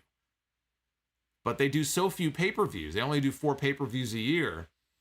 Do you really want to burn one of them on a tag team match with Punk and Danielson when there's so many different singles matches with them that you could be doing? So more than likely that would be either like just a really big Dynamite main event. Or don't forget Tony Khan, when the news was announced that Dynamite would be moving to TBS next year and Rampage, that part of the agreement is that on TNT, AEW is going to have some quarterly specials. Probably in the vein of the old Clash of the Champions shows that WCW used to do, or Saturday Night's Main Event. So if that's the case, you could do a match like that on one of the quarterly TNT shows next year. But that would be a huge match. It's a lot of possibilities. When you write these names down on paper, or you type them out in a document, and you look at the roster that they have in AEW, you can say, oh, it's too big, it's bloated. It is getting bloated, but, you know, they're not yet at that point where I feel like, all right, it's like we've reached the point of no return here. They have a lot of talent. And there's a lot of fresh matches that you could do. Singles-wise, tag team-wise. That's what makes it exciting. You want to see Adam Cole with all these different people. You want to see Bryan Danielson with all these people. And Punk. You could put Punk with Danielson as a team. You could, put them in the ring against each other. There's a lot of different possibilities here. And they're not done yet. They are not done making acquisitions yet. So would they do the match at Arthur Ashe in 2 weeks? That's what I wrote down here. Would they do the match at Arthur Ashe in 2 weeks? Or are they setting up for what we saw here at the end of this segment, which is Danielson, Jungle Boy, Luchasaurus, maybe Kazarian. So that would make it 8 against the Bucks and Kenny and Cole. And that's a big 8-man tag that they could do on TV if they want to. I think we're more likely to get that. If they do anything at Arthur Ashe involving these guys, it's probably going to be that, and not necessarily a singles match with Danielson and Kenny. I think what they're doing is similar to what they did with Christian and Kenny Omega when Christian first came in. It was only like his second week, maybe? First or second week on TV. Remember? And he confronted Kenny Omega in the ring, and we thought, well, they're going to go right to Omega and Christian. Well, we ended up getting Omega and Christian, but we got it in September. And the only reason we got it in September was because Hangman Page was going away because he was having a kid. Well, I guess they did the first match on Rampage, though, for the Impact title. So maybe it's just a tease, but they're not actually going to give it to us yet. That's also possible.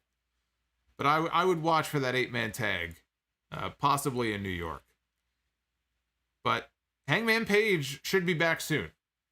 I don't know if it'll be in time for New York or not, but if it is, 17,000 people, you play that music, right? All the cowboy shit chants, here comes Hangman Page. That would be an awfully good time to bring him back and start building to a title match for Full Gear in November, which I don't believe has a home right now. Since they moved the pay-per-view back by a week, it was going to be on November 6th. Now it's going to be November 13th.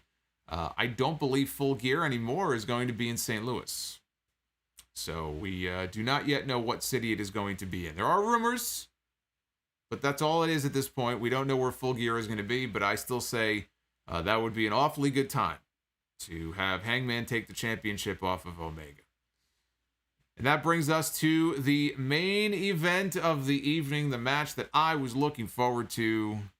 I really was. I was looking forward very much to seeing this match ever since it was announced the other night. Jon Moxley, this was his big homecoming here in Cincinnati, one-on-one against New Japan Pro Wrestling's own Minoru Suzuki, wrestling live on TNT for the very first time. Nothing else mattered on this show. I was looking forward not only to the match, but I was looking forward to having Suzuki come out to his music and do his whole entrance and having the whole crowd chant the chorus. And here comes Suzuki, and as he's not even really down to the ring yet, they cut his fucking music off. And they go right into Wild Thing and Jon Moxley's entrance as he is coming out of the crowd. I'm sure they were running low on time. They were running long. You do what you got to do. But boy, that sucked. I was looking for, how do you cut off Suzuki's music? This is probably the one time that we're going to get to see him here on one of these shows. I don't know that they're ever going to bring him back again. It could be one and done. We had Kenta on TV for like 2 weeks and we never saw him again. And they cut his fucking entrance short. So that was a huge disappointment right there. Right off the bat. That we're getting off on the wrong foot. But then the bell rang and the match started, and I felt a little bit better. Suzuki got holy shit chants for his entrance as he came out.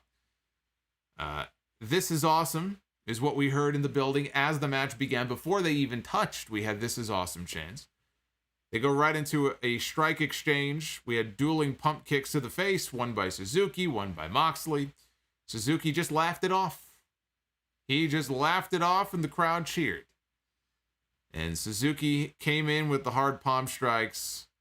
We had chants of fuck him up, Moxley, fuck him up, as they went to the picture-in-picture. So they come back from break, and Moxley begins biting at Suzuki's face, and Suzuki returns the favor, starts biting his face. Moxley with a headbutt, Suzuki comes back with one of his own. Tony Schiavone, somewhere in here, dropped our first reference on AEW television to Suzuki-gun, which is his faction back in Japan, of which Lance Archer used to be, or is he still? Is he still part of Suzuki-gun? I guess, well, he wouldn't be, right? Because he's not in New Japan anymore. I don't know if he still is or not. That's a good question. Schiavone said he is a part of Suzuki-gun. I thought he used to be part of Suzuki-gun. But in any event, we didn't see Lance Archer on this show. Somewhere in here, Suzuki's right eye got busted open badly. And he was just bleeding, all around the eye, and it was dripping down his face. Moxley hit the paradigm shift, but he wanted him to get back up. He didn't pin him. Wanted him to get back to his feet, which he did. Moxley went for a clothesline. Suzuki does not go down. Moxley hits the ropes again. Another clothesline, and again, Suzuki does not go down. He's staggered. The momentum is taking him backwards, but he does not go down. Moxley comes off again, and Suzuki catches him with a perfect drop kick to the face. And Suzuki applies the choke, the rear choke. Moxley escapes it and hits the shittiest paradigm shift that you will ever see. This was not even a paradigm shift. He started doing this, I would say maybe, a month or two, maybe a couple months ago. He started getting very lazy with the elevated paradigm shift.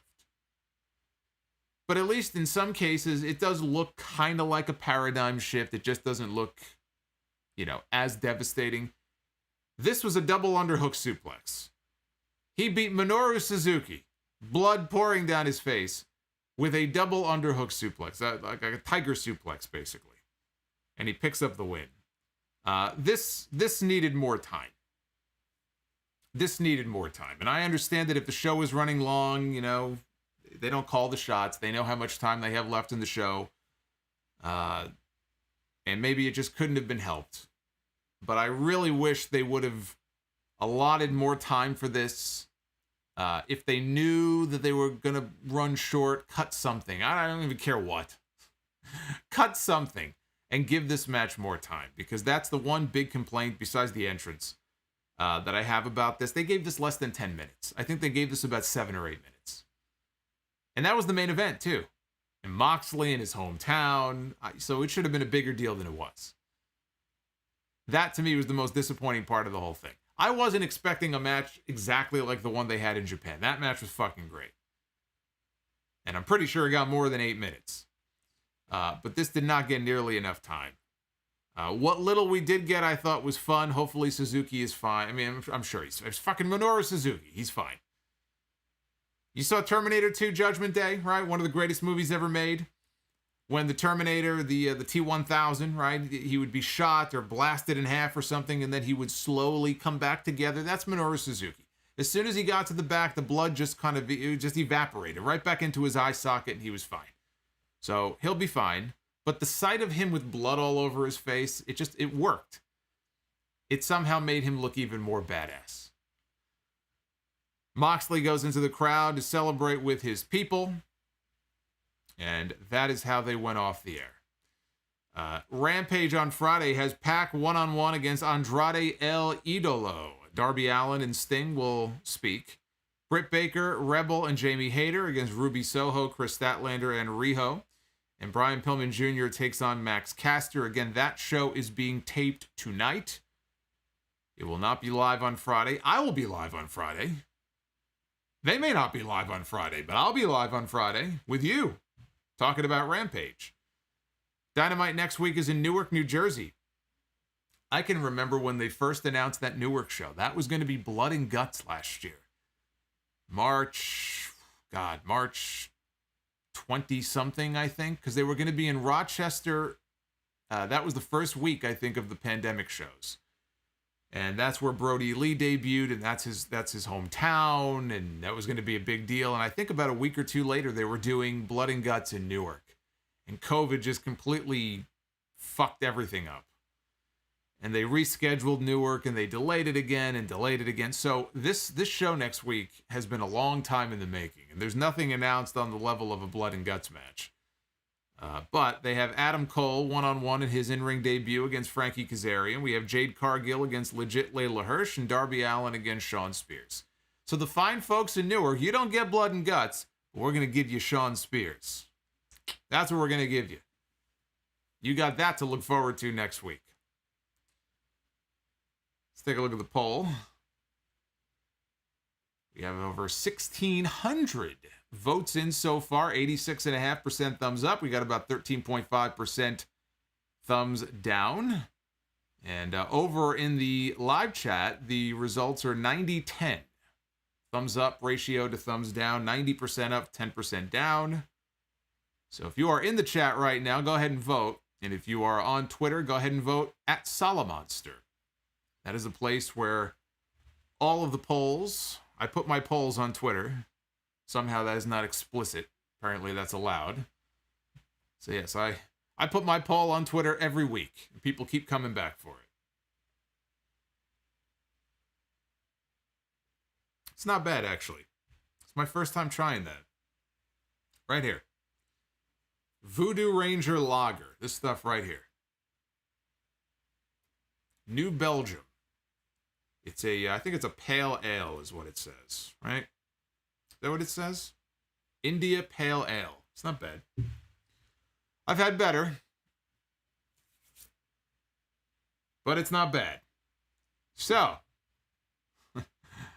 I see all the familiar faces in the chat. That's right. Steve Mello says, smash that like button.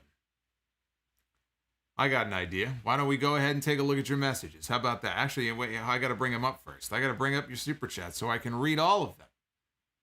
So I can read your messages here and your questions and your comments. Is it going to let me? It's not going to let me. It might not let me. Let's see here. Otherwise, I'll just read them without putting them on screen. That might be easier that way. I think I'm going to have to do that. Well, that's fine. That's not a problem. That is not a problem, man. Let's get some music up here. How about that? I want to thank everybody, by the way, who has subbed tonight, trying to get us that much closer to 65,000 subs here on the channel. And some of our new channel members. Very much appreciate the support. Man, this past weekend with All Out, you guys came out in full force. That was an incredible weekend. Again, we were up very late on, I guess Monday morning it was, right? Monday morning. Thank God it was Labor Day. I didn't really have to be up that early. Nayef Al-Safar, thank you, sir, for the $9.99. Yeah, Club Solo. Wano Campo in the chat says Club Solo. Is that what we're going to call this? State Markin with the $2. Love your work, Solomonster. Hit that like button. That's right.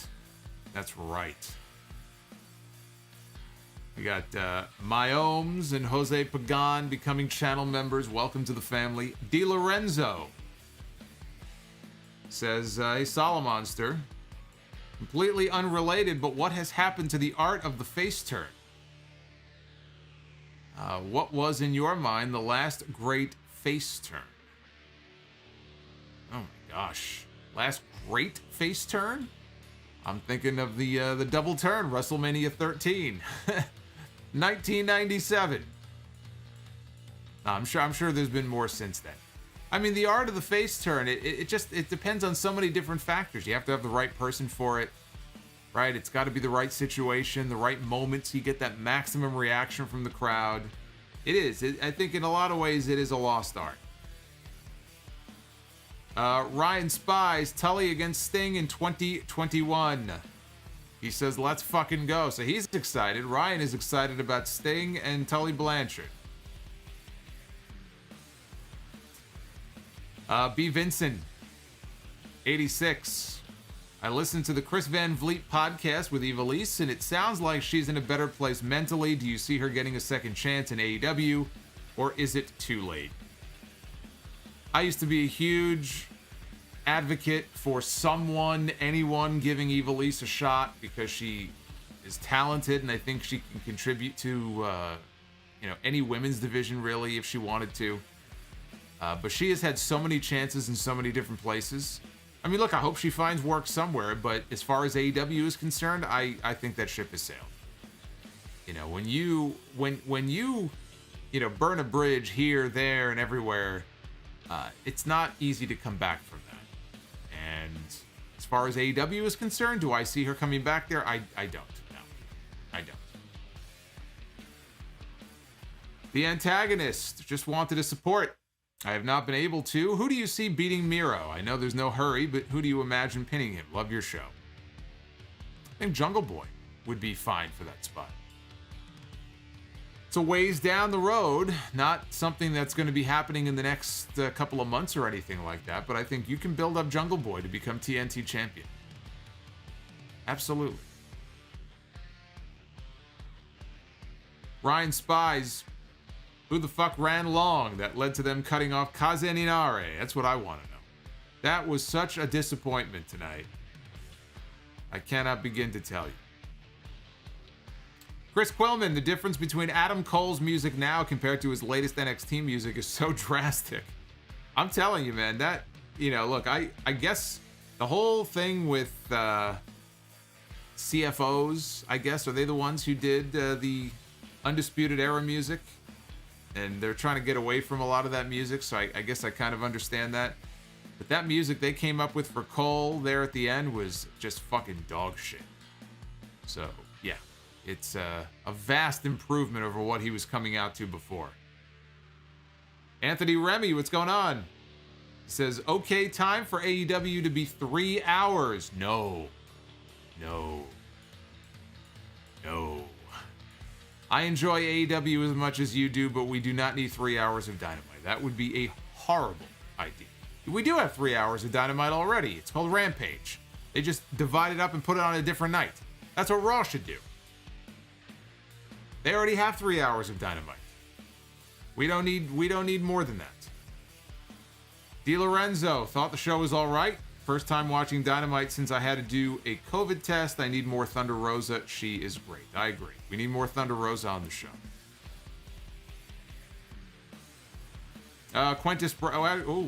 Missed one here. Tuxedo T Servo, one of our channel members, dropping $5. That MJF promo, that was surface of the sun levels of heat. MJF might need escorts out of the building tonight. I loved it. I loved the MJF promo. I already saw some people were offended by it. You know, I think there are certain people, if they did not have something to be offended by, they would not know what to do with themselves. And as soon as certain controversial words are mentioned, oh, that's offensive. There was nothing offensive about MJF's promo. This was a standard, he said it in his promo, cheap heat. Even still, it got him a lot of heat in the building. It got him hated by a lot of people, right? I don't think he stepped over the line. Mission accomplished. The man did his job. I enjoyed that. Quintus Brown, Cody better lose or New York City will riot. Now, they won't riot, but it would be, I think, the wrong decision. Jacob Donnelly, thank you for the 10 spot. Jacob, hope you're having a good night. With Adam Cole now in the Elite, they feel so much more complete and fun to watch. Temjin Zephyr with the $20 super chat drop. Holy crap, Temjin. What's going on, my friend?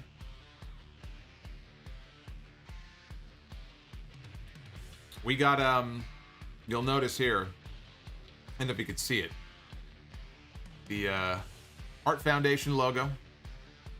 You got the classic WWF logo right there. I'm doing it up the right way. I'm going old school tonight. Temjin says, tomorrow is my birthday. Ironically, I share the same birthday as Brian Pillman Jr., so here's some birthday money. I'll be attending SmackDown at MSG this Friday. Be well to you and the chat. Well, everybody wish Temjin, who's with us every week, wish him a happy birthday. Let's get some birthday emojis going on in the chat. So happy birthday to Temjin.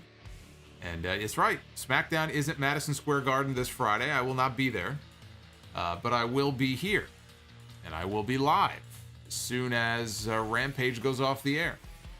And I don't know if we'll talk any of the MSG show or not, but we'll definitely be talking Rampage. Howard D. Just how new are Cult of Personality CM Punk, Yes, Bryan Danielson, and Adam Cole, Bebe? They're all new. They're all new to AEW. What's your point? It's like a baseball player going from one team to a new city and having new players to play with, and new teammates, and new scenery to play in. I mean, if you don't think Punk's return, whether it was in WWE or whether it would have been in AEW, isn't a big deal, then you haven't been paying attention. So, when I say new, they're new to the AEW roster. Bryan Danielson working with Jungle Boy and Luchasaurus, or working with Kenny Omega, or even working with Adam Cole. We saw him and Adam Cole have one match on SmackDown, and that was only because half the roster got stranded in a foreign country. So, to answer your question, what's so new about them? Everything. Because they're in a totally new world now. And that's what makes it exciting. C-Lab 4421. Hope everybody is having a great night. You're all awesome. Well, that's very nice of him to say that. So, C-Lab, thank you for the $5. Jake Rohald, which Young Bucks name do you prefer from Mr. Cornette? The Cucamonga Kids or the Hardly Boys? P.S. Thank you for Mr. Solomonster from Sydney, Australia. Well, thank you, Jake. I mean, I think some of the nicknames are just fucking lame, right? He calls like Pentagon Penthouse, and he calls Phoenix Felix. I mean, do people actually find that funny? I don't know what's so funny about that. As far as the Bucks go, the Hardly Boys, I think, is kind of clever. Right? First time I saw the Young Bucks, I figured, okay, they're just a bunch of Hardy Boy ripoffs. So And now they've carved out their own niche over these years, whether you like them or not. I mean, they've tried to separate themselves away from that, but I guess the Hardly Boys is kind of clever, but I don't know. Some of the other names that he uses is just, I don't know. He's got to work on those names. Eric Dennis, thank you for becoming a channel member. Welcome to the family. It's very dysfunctional family. Exercise and Freedom says, how do I join? Well, it's very simple. Down below this video, you'll see a button that says join. And that's going to be under pretty much every video on the channel. If you are not already a member, click the join button and you'll see a video of me pop up explaining what the tiers are and the perks are, and then you can choose which level you want to become a member at. That's it. It's just that simple. And then you're all signed up. You don't have to do anything else.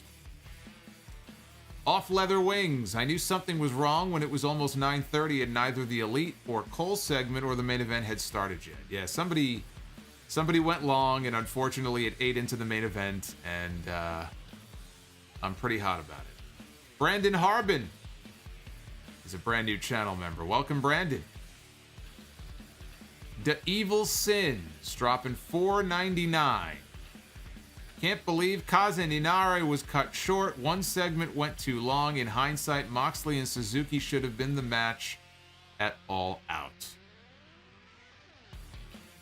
Austin Rung. Is it Runge or Rung? I'm going to say Runge. Like grunge.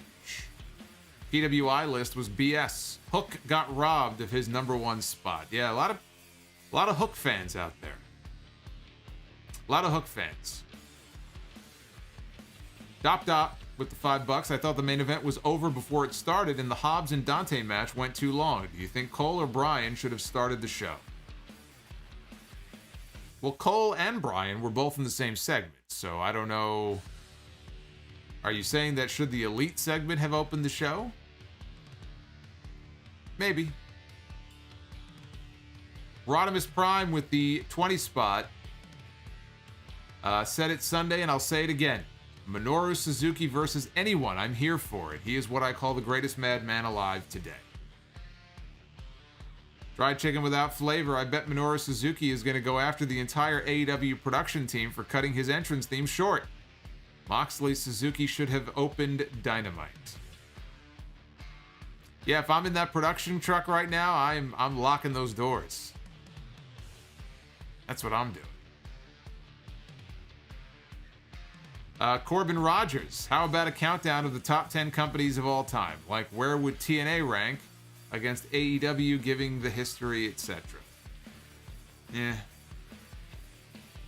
I don't know. It's hard to do because some companies are gone, some companies are still around and growing and improving. Other companies are regressing and somehow getting worse, but I don't know about that. We'll see. I'll give that some thought. X Boogeyman 123. Anyone notice how AC, that's Adam Cole, let Gallows and Anderson out of his promo? I can see Cole turning on Kenny and then Kenny recruiting the two to reform Bullet Club. Yeah, I would leave that possibility open that, I don't know about Gallows and Anderson, but just the possibility that Cole is working them from within. I think there's some merit to the idea. It's possible. But I like the idea of Cole being with those guys. Somebody said it in their super chat before. It just feels right having him back in that group. So they should be together for a while. Brian Spies, did you see Tony Khan offered indie standout Lee Moriarty a contract during the Elevation tapings? Yes, I did see that. Boy, he's doling out these contracts like candy, Tony Khan is. He gave one to Fuego del Sol a few weeks ago. Coggies dropping $5.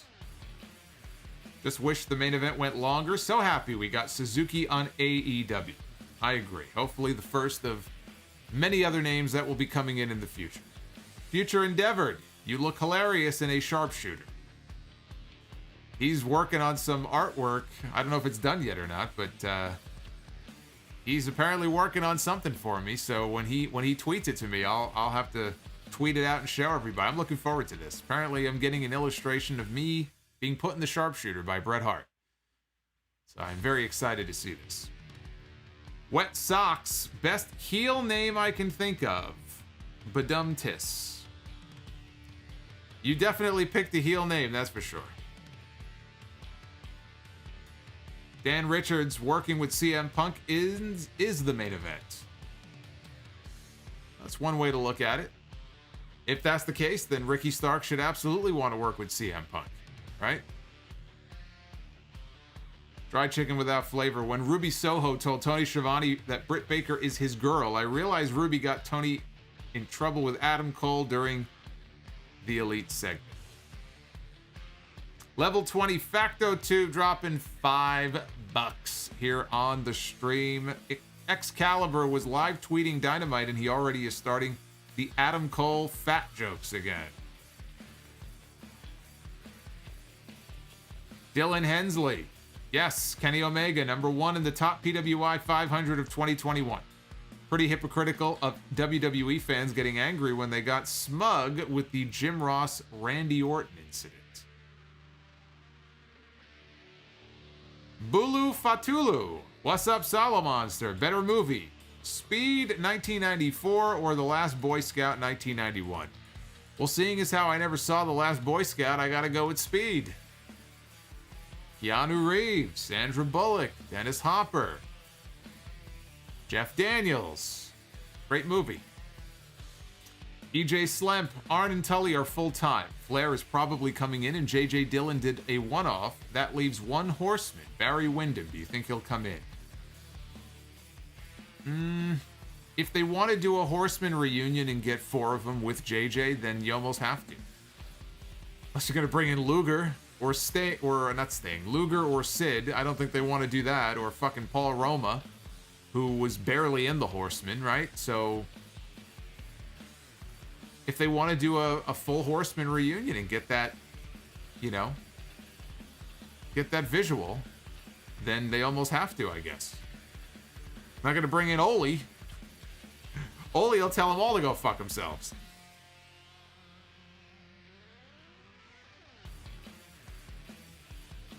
Can you imagine Tony Khan picking up the phone to call Ole Anderson to see if he would be interested in coming in for a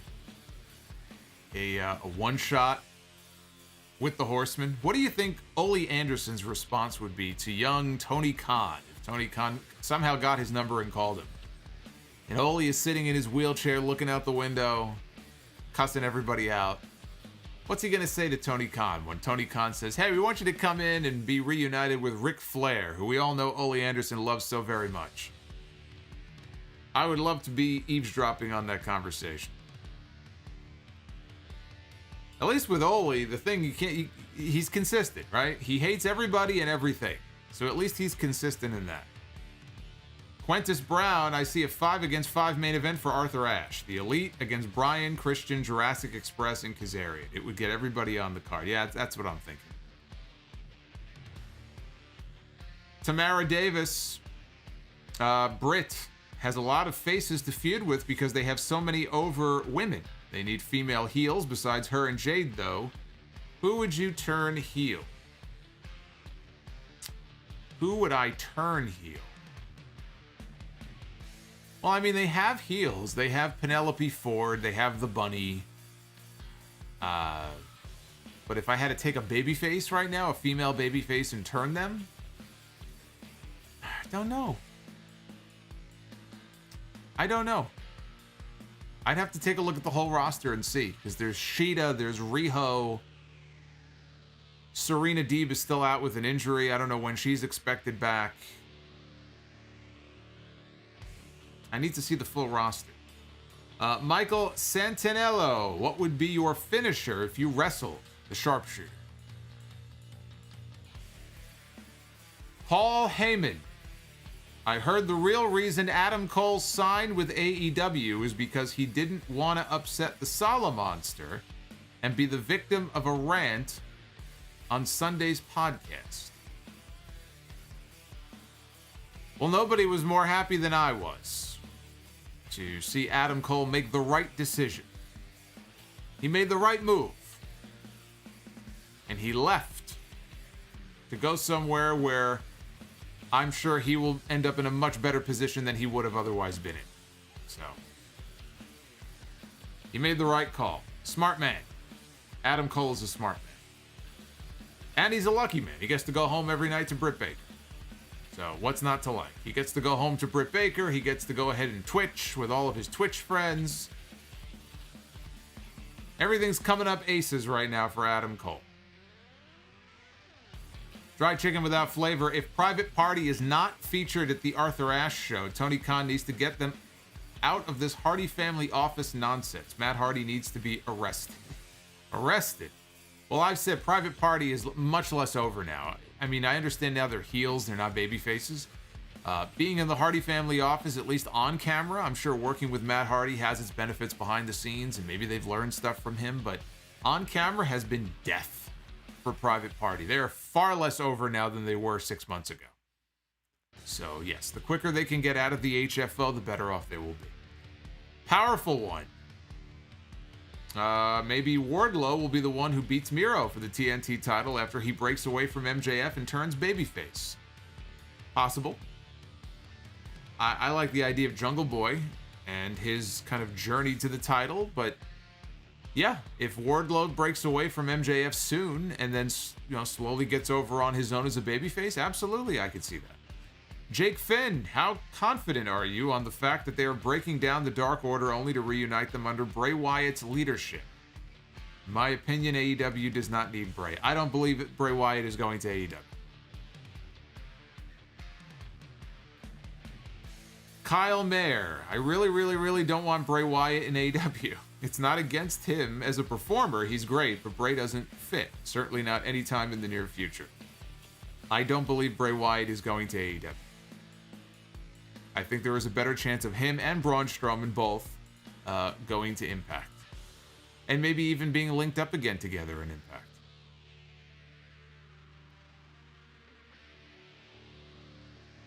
Let's turn that music off here. Bulu.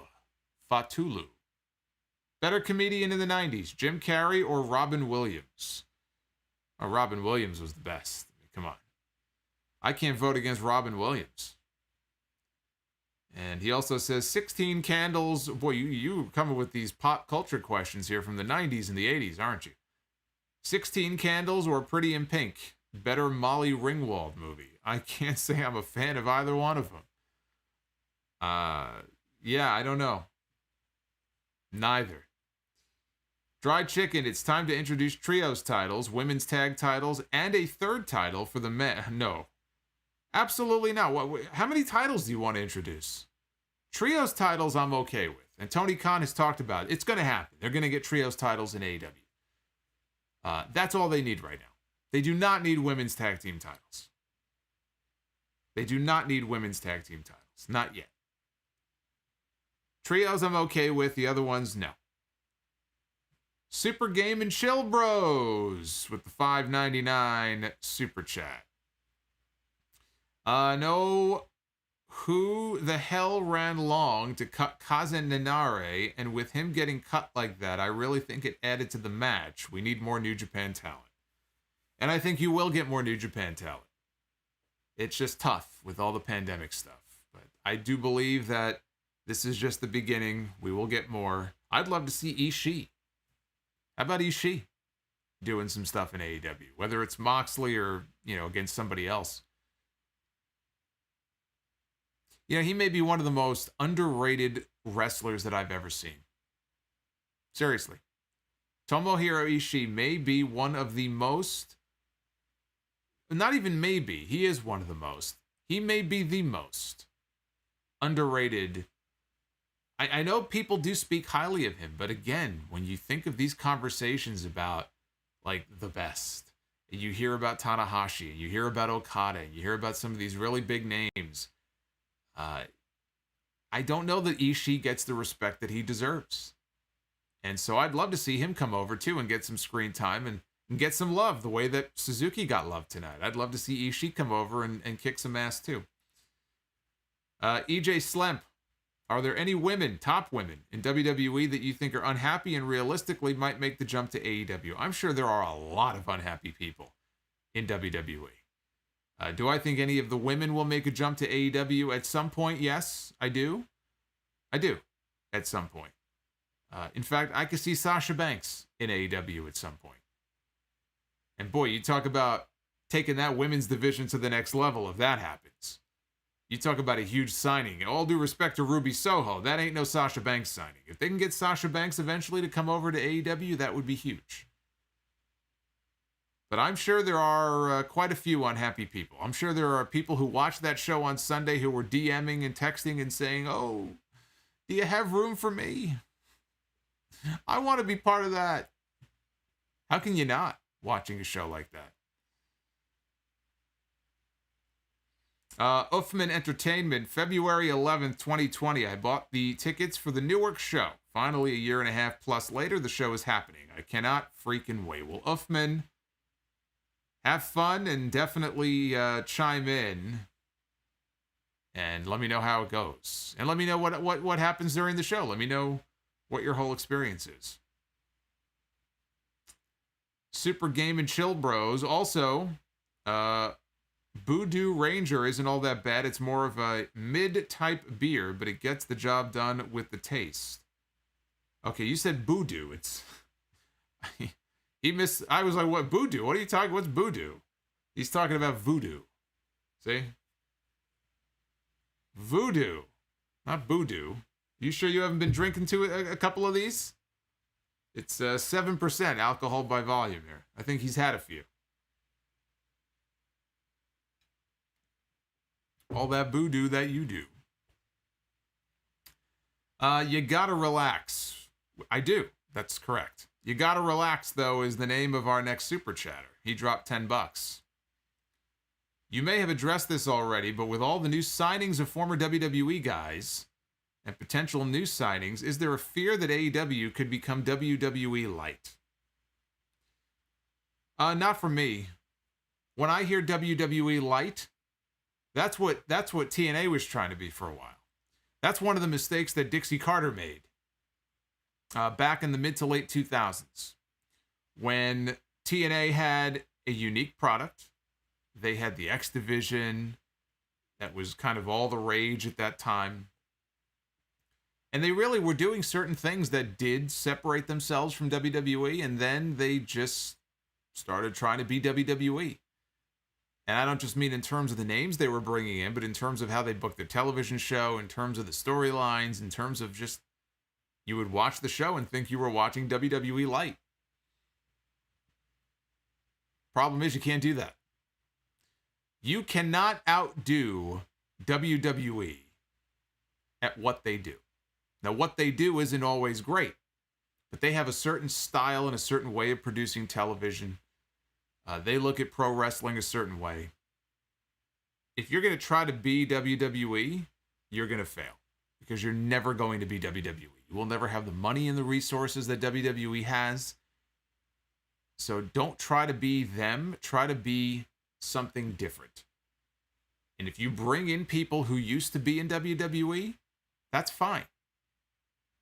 Use them wisely. Use them in a different way. Use them, smartly.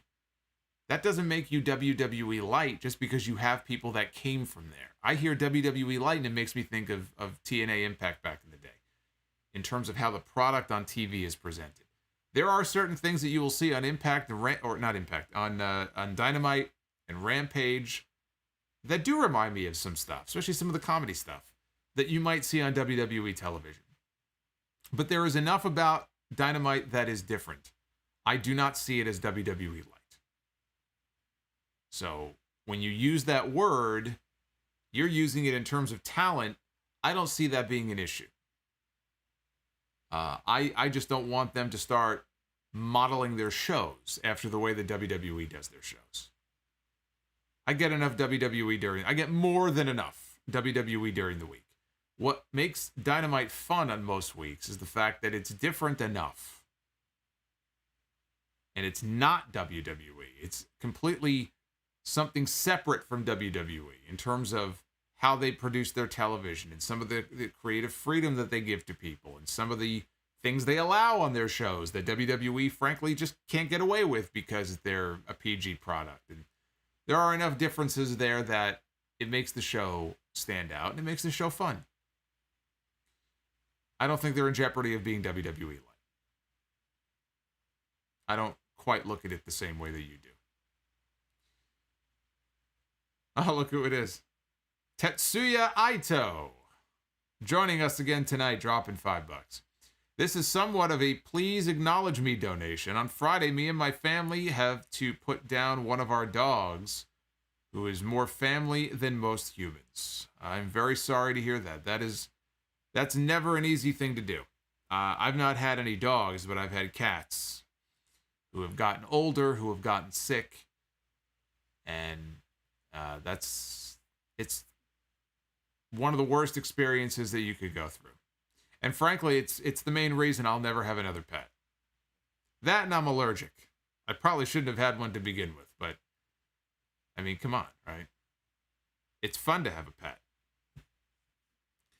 But I can't go through that again. It's awful. So I know what that pain is, and it's horrible. And there's nothing I can say to make it any better other than I'm sorry.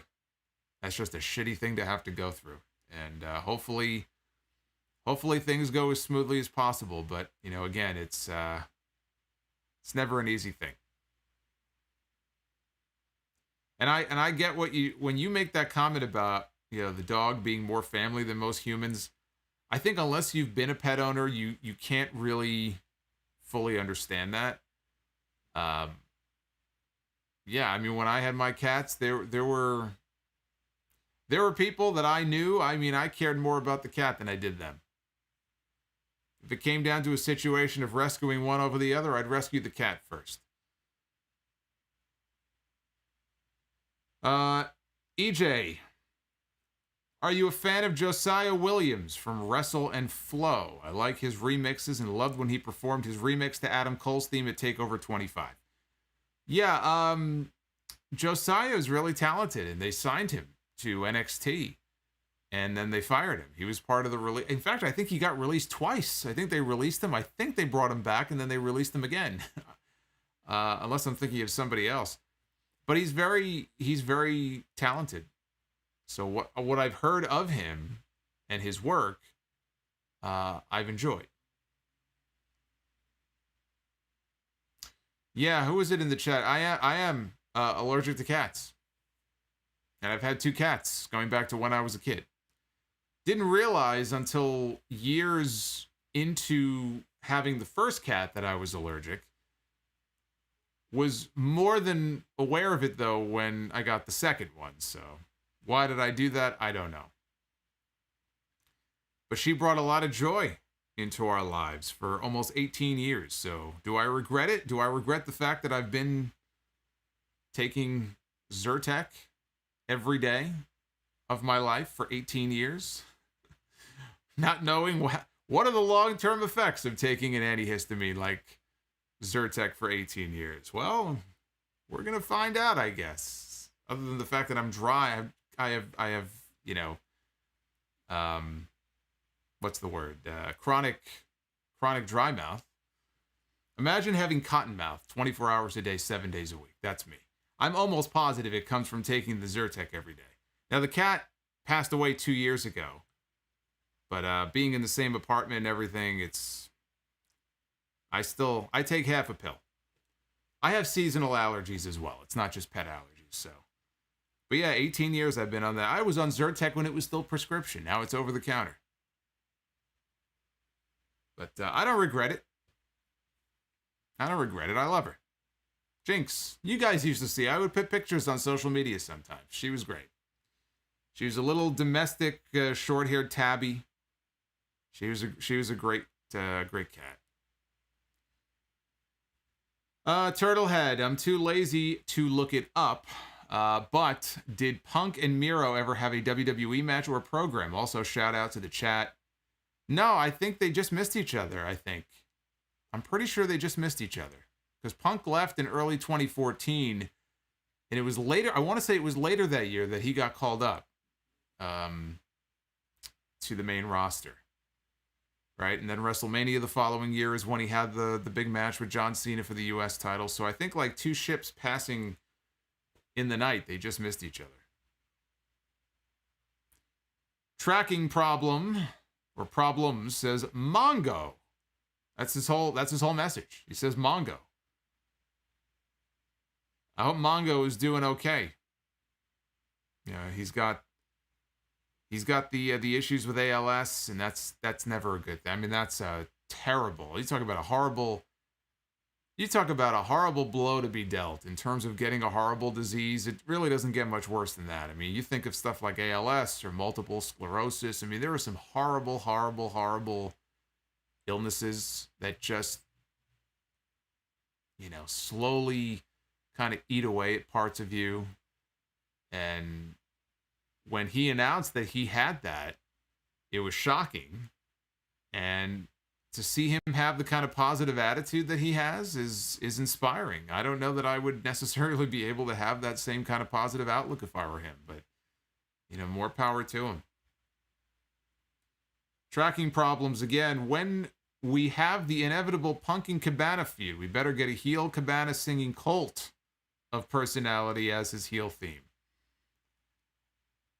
That would be amusing, but we're not getting a Punk and Cabana feud. Bulu Fatulu.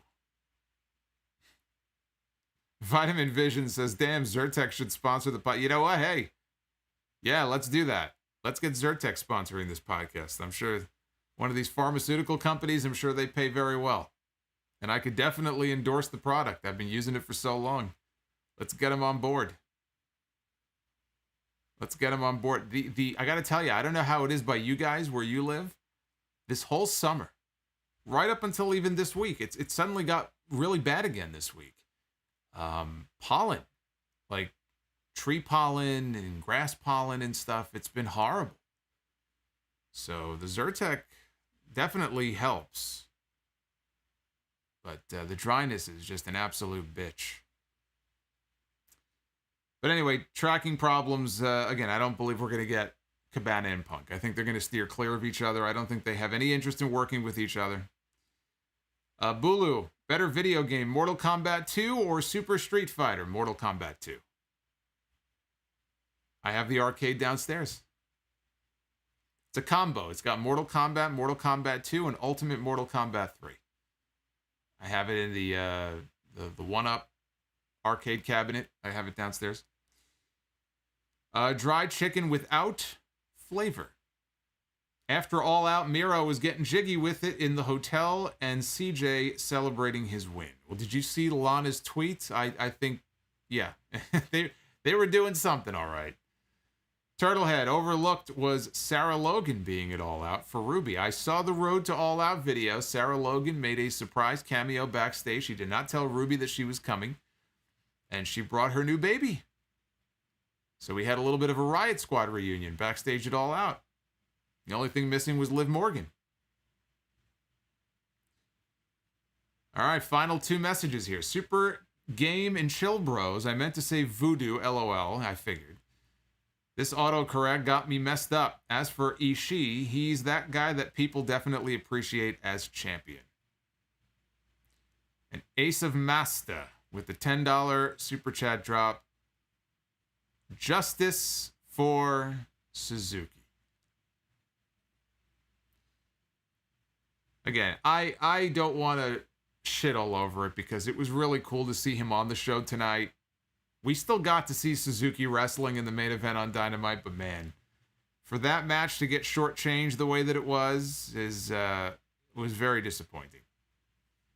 And somebody pointed this out in the chat, and I wouldn't be surprised if his reaction had something to do with that. Moxley looked kind of pissed when the match was over, and I wouldn't be surprised to find out that he was pissed because he knew that they got shortchanged. Maybe they had to cut out some stuff from the match. I'd be pissed too if I were him. But Ace of Master, thank you for the $10, my friend. So now we are all caught up on your super chats. Here is the Twitter poll. One last time here. 1,700 votes. Go ahead and vote at Solomonster. Right now, Dynamite is up 91-9 with 1,100 votes in the live chat poll. So you can vote in either place if that's your thing. If you'd like to go ahead and participate in that. And of course, we have to do the WrestleMania main event, or as I call it, what was the name I came up with? Oh, I already forgot the name I gave this segment. I gave this segment a name. It was like booking the territory or something like that. Be the Booker. That's what it is. I call this Be the Booker, where we randomly generate a match. That is our WrestleMania main event. I'm going to be the Booker this week. I think it's going to be very hard to beat out the match I booked 2 weeks ago. Randy Savage against Ric Flair. You think I could top that? Let's see. Let's see if I could top that. Be the Booker. Wrestler number 1. Well, we've already lost. The Road Dogg. Jesse James. Road Dogg and WrestleMania are 3 words that should never ever be associated with each other, especially main event. But let's see. Who is the Road Dogg going to face in the WrestleMania main event? This should be good. The Road Dogg will be going one-on-one with Lance Storm. What do you think about that? How's that for a WrestleMania main event? The Road Dogg against Lance Storm. That probably is the worst WrestleMania main event that I have ever booked. And I love Lance Storm. Lance Storm's a great wrestler. But that has got to be the shittiest goddamn WrestleMania main event that I have ever booked. Be the Booker this week is a fail. I have failed you. I must apologize. Oh, we got one more super chat. Jackalope Music. With so much emphasis on feel-good content and the positive atmosphere in professional wrestling, would it be fair to call this the feel-good era? Well, you can call it whatever you want. We're still in the middle of the era, so until the era plays out, I don't know what you would call it. Feel-good era? See, when you say that, we're talking about AEW and some of the Forbidden Door stuff and a lot of the promotions working together. There's a lot to feel good about there. There isn't as much to feel good about when it comes to WWE. There's some stuff, but when you think of WWE, would you call this the feel-good era? Because I wouldn't. I don't really feel anything. Chris Manson. Thoughts on Shohei Ohtani? Not really as familiar with his work as I should be. So honestly, I don't really have a lot of thoughts on Ohtani. I don't want to sit here and pretend I know about his full body of work, so I can't really say one way or the other. Dr. NXT Scorpio. That has to be the most boring main event of all time. Good job, creative. No disrespect to both guys. And EJ Slemp. You once did Bully Ray against Baron Corbin. I'll take Lance Storm against anyone over those two. You mean you don't like Happy Corbin? You wouldn't want to see Happy Corbin in the WrestleMania main event? Yeah, me neither. All right, guys. That's all I got. I gave you everything I had. And I think it's about that time to wrap things up here. I want to thank everybody who hit that like button. If you haven't, please do. On your way out, we're right around 450. See if we can get that up a little bit more. We picked up some new channel members tonight and some new subs. I don't know if we're at 65 yet, but if not, we're getting pretty close. So hit that subscribe button. I'm going to be back here with you again live on Friday. There is a big SmackDown at MSG on Friday. We'll see. If I watch it live, I don't know if I'll turn it into a double review or not, but I might want to save that for the Sunday show. But we'll definitely be talking Rampage after the show goes off the air.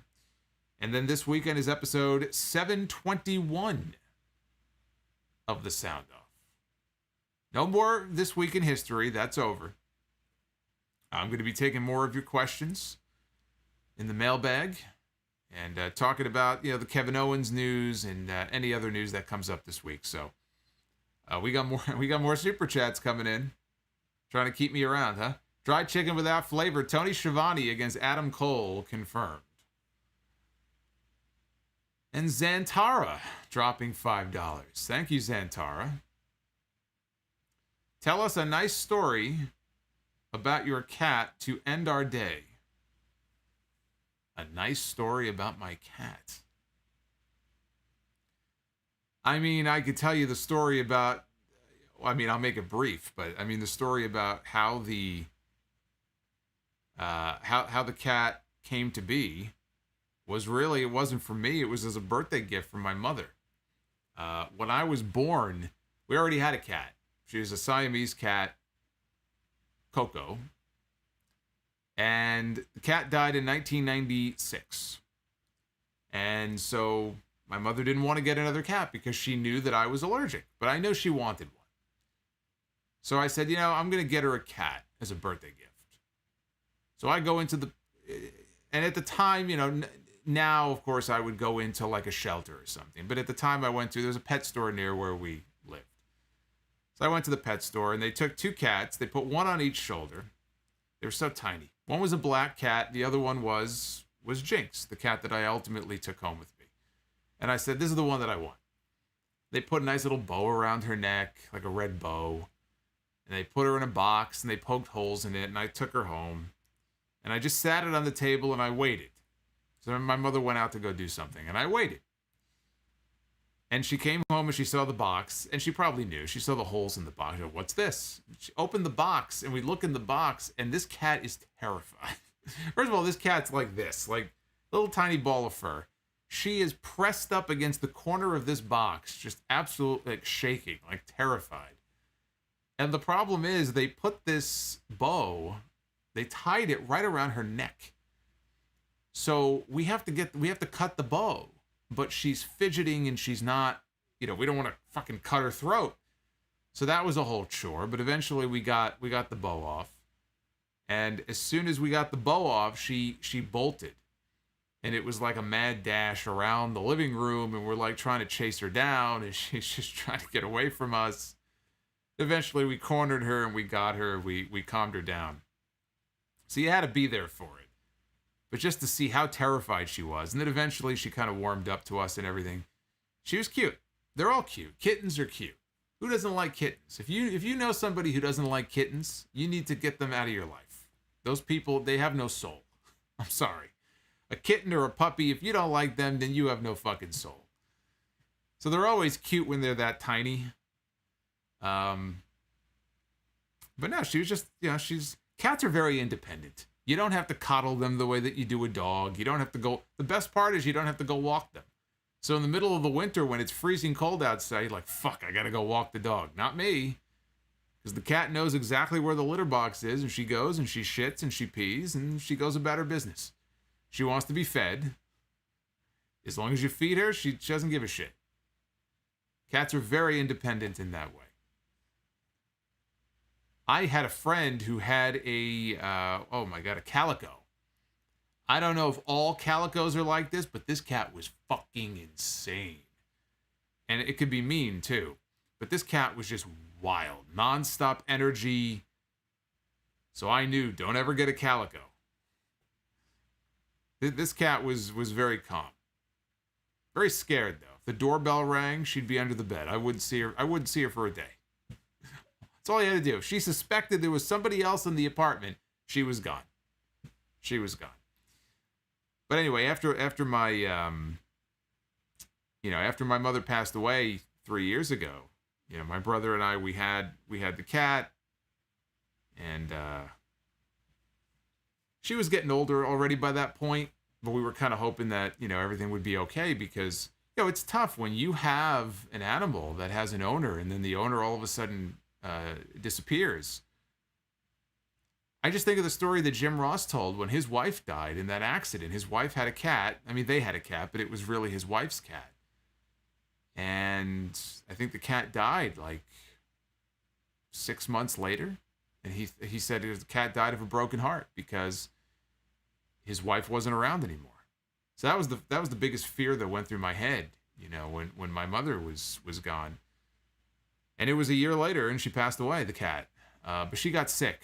She had some kind of tumor, and you know, they leveled with me and said, look, at her age, you know, to even attempt to do something like this, it doesn't make sense. So let's try to get her as comfortable as possible. And boy, I got an education in giving. Have you ever had to give injections to your dog or cat? Because that's not fun.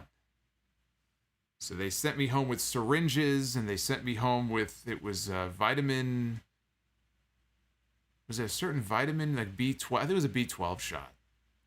And they sent me home with the medication in this little vial and the syringes, and you had to get the needle into the fur, like in the neck and stuff. So we had this system where, you know, my brother would distract her with food, and then I would, you know, from behind, you know, you got to stick the syringe in at a certain angle and stuff. And I noticed the difference in her demeanor. All of a sudden, she had a lot of energy again, and there was about a week where I said, man, she's back to her normal self. This is great, right? But it was just it was the effect of the medicine or the steroids or whatever that we were giving her. And after that, it just, you know, it was right back to the way things were. And, you know, it just gets to that point where you have to make a tough decision. And I really didn't want to make that decision, but I knew I was getting close. And then I didn't have to make that decision. So it just sort of happened, you know. I left the room, went to go do something. I came back into the room, and that was it. That was it. And so just like that, right? Just that simple. But she was a great companion. What more can I say? You know, it's sad to think back on it, but I try to think of all the happy stuff. And anyway, that's the last pet that I'll ever own. So anyway, I don't know how we got on that. So I was telling a nice story, and then I ended up telling a sad story. But anyway. A lot of you I know remember all the photos of Jinx that I would share on social media, so yeah.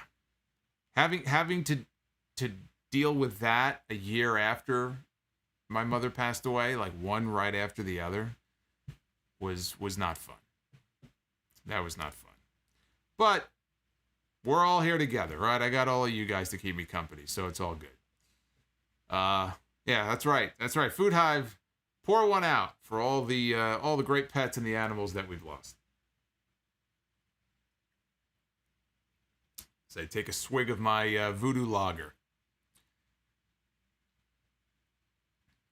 Radical Velocity says, depressing end to the stream. Well, we should end in a nicer way. Rizzo just dropped 5. Brutal story. Unfortunately, I dealt with that last year with my cat. Cats are awesome, and I love dogs too. Never had a dog. Too loud. I feel like I can't be streaming and hearing barking in the background. It's too loud. Cats aren't nearly as loud. They're not nearly as high maintenance as dogs are, but dogs are cool too. I have nothing against dogs.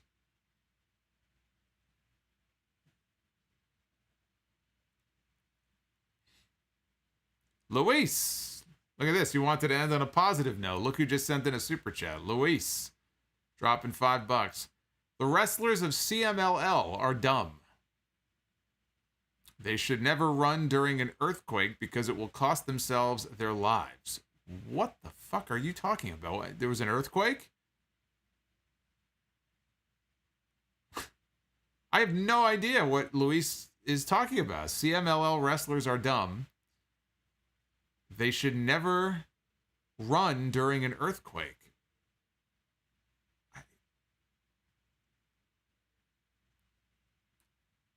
Thank you, Luis. Near. Just woke up. Much love from Israel. Well, good morning, Near. We're about to get out of here. So you'll have to go back and check out all the stuff that you missed here. All right, guys. That's all I got. I'm going to head out. Tuxedo T Servo, yes, I will see you on Friday night. Hopefully, I will see all of you on Friday night as well. Right back here. I promise no depressing cat stories.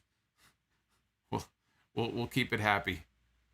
Food Hive says I skipped the super chat. Uh-oh, we better make sure I didn't miss anybody here. Who'd I miss? Thank you. Dr. NXT Scorpio, I almost missed it. Thank you. You better thank Food Hive here for reminding me. Dr. NXT Scorpio says, buy or sell Godzilla or Kong, as in King Kong. You know, I go Cloverfield Monster. I don't really give a shit about either one of them, to be honest with you. But if I had to choose, I got to go with Godzilla. There's something about sea monsters. I got to go with Godzilla. But I was never really a huge fan of either one. Give me the Cloverfield Monster. I want that sequel. Supposedly it's being written as we speak. I want that direct sequel to the original. That's why you see that poster over my shoulder. One of my favorite movies. I'm still waiting on the sequel to that. You give me that and I'll be happy. You give me that, I'll do a review here on the channel. I might even do a review dressed up as the Cloverfield Monster if I could find a costume for it.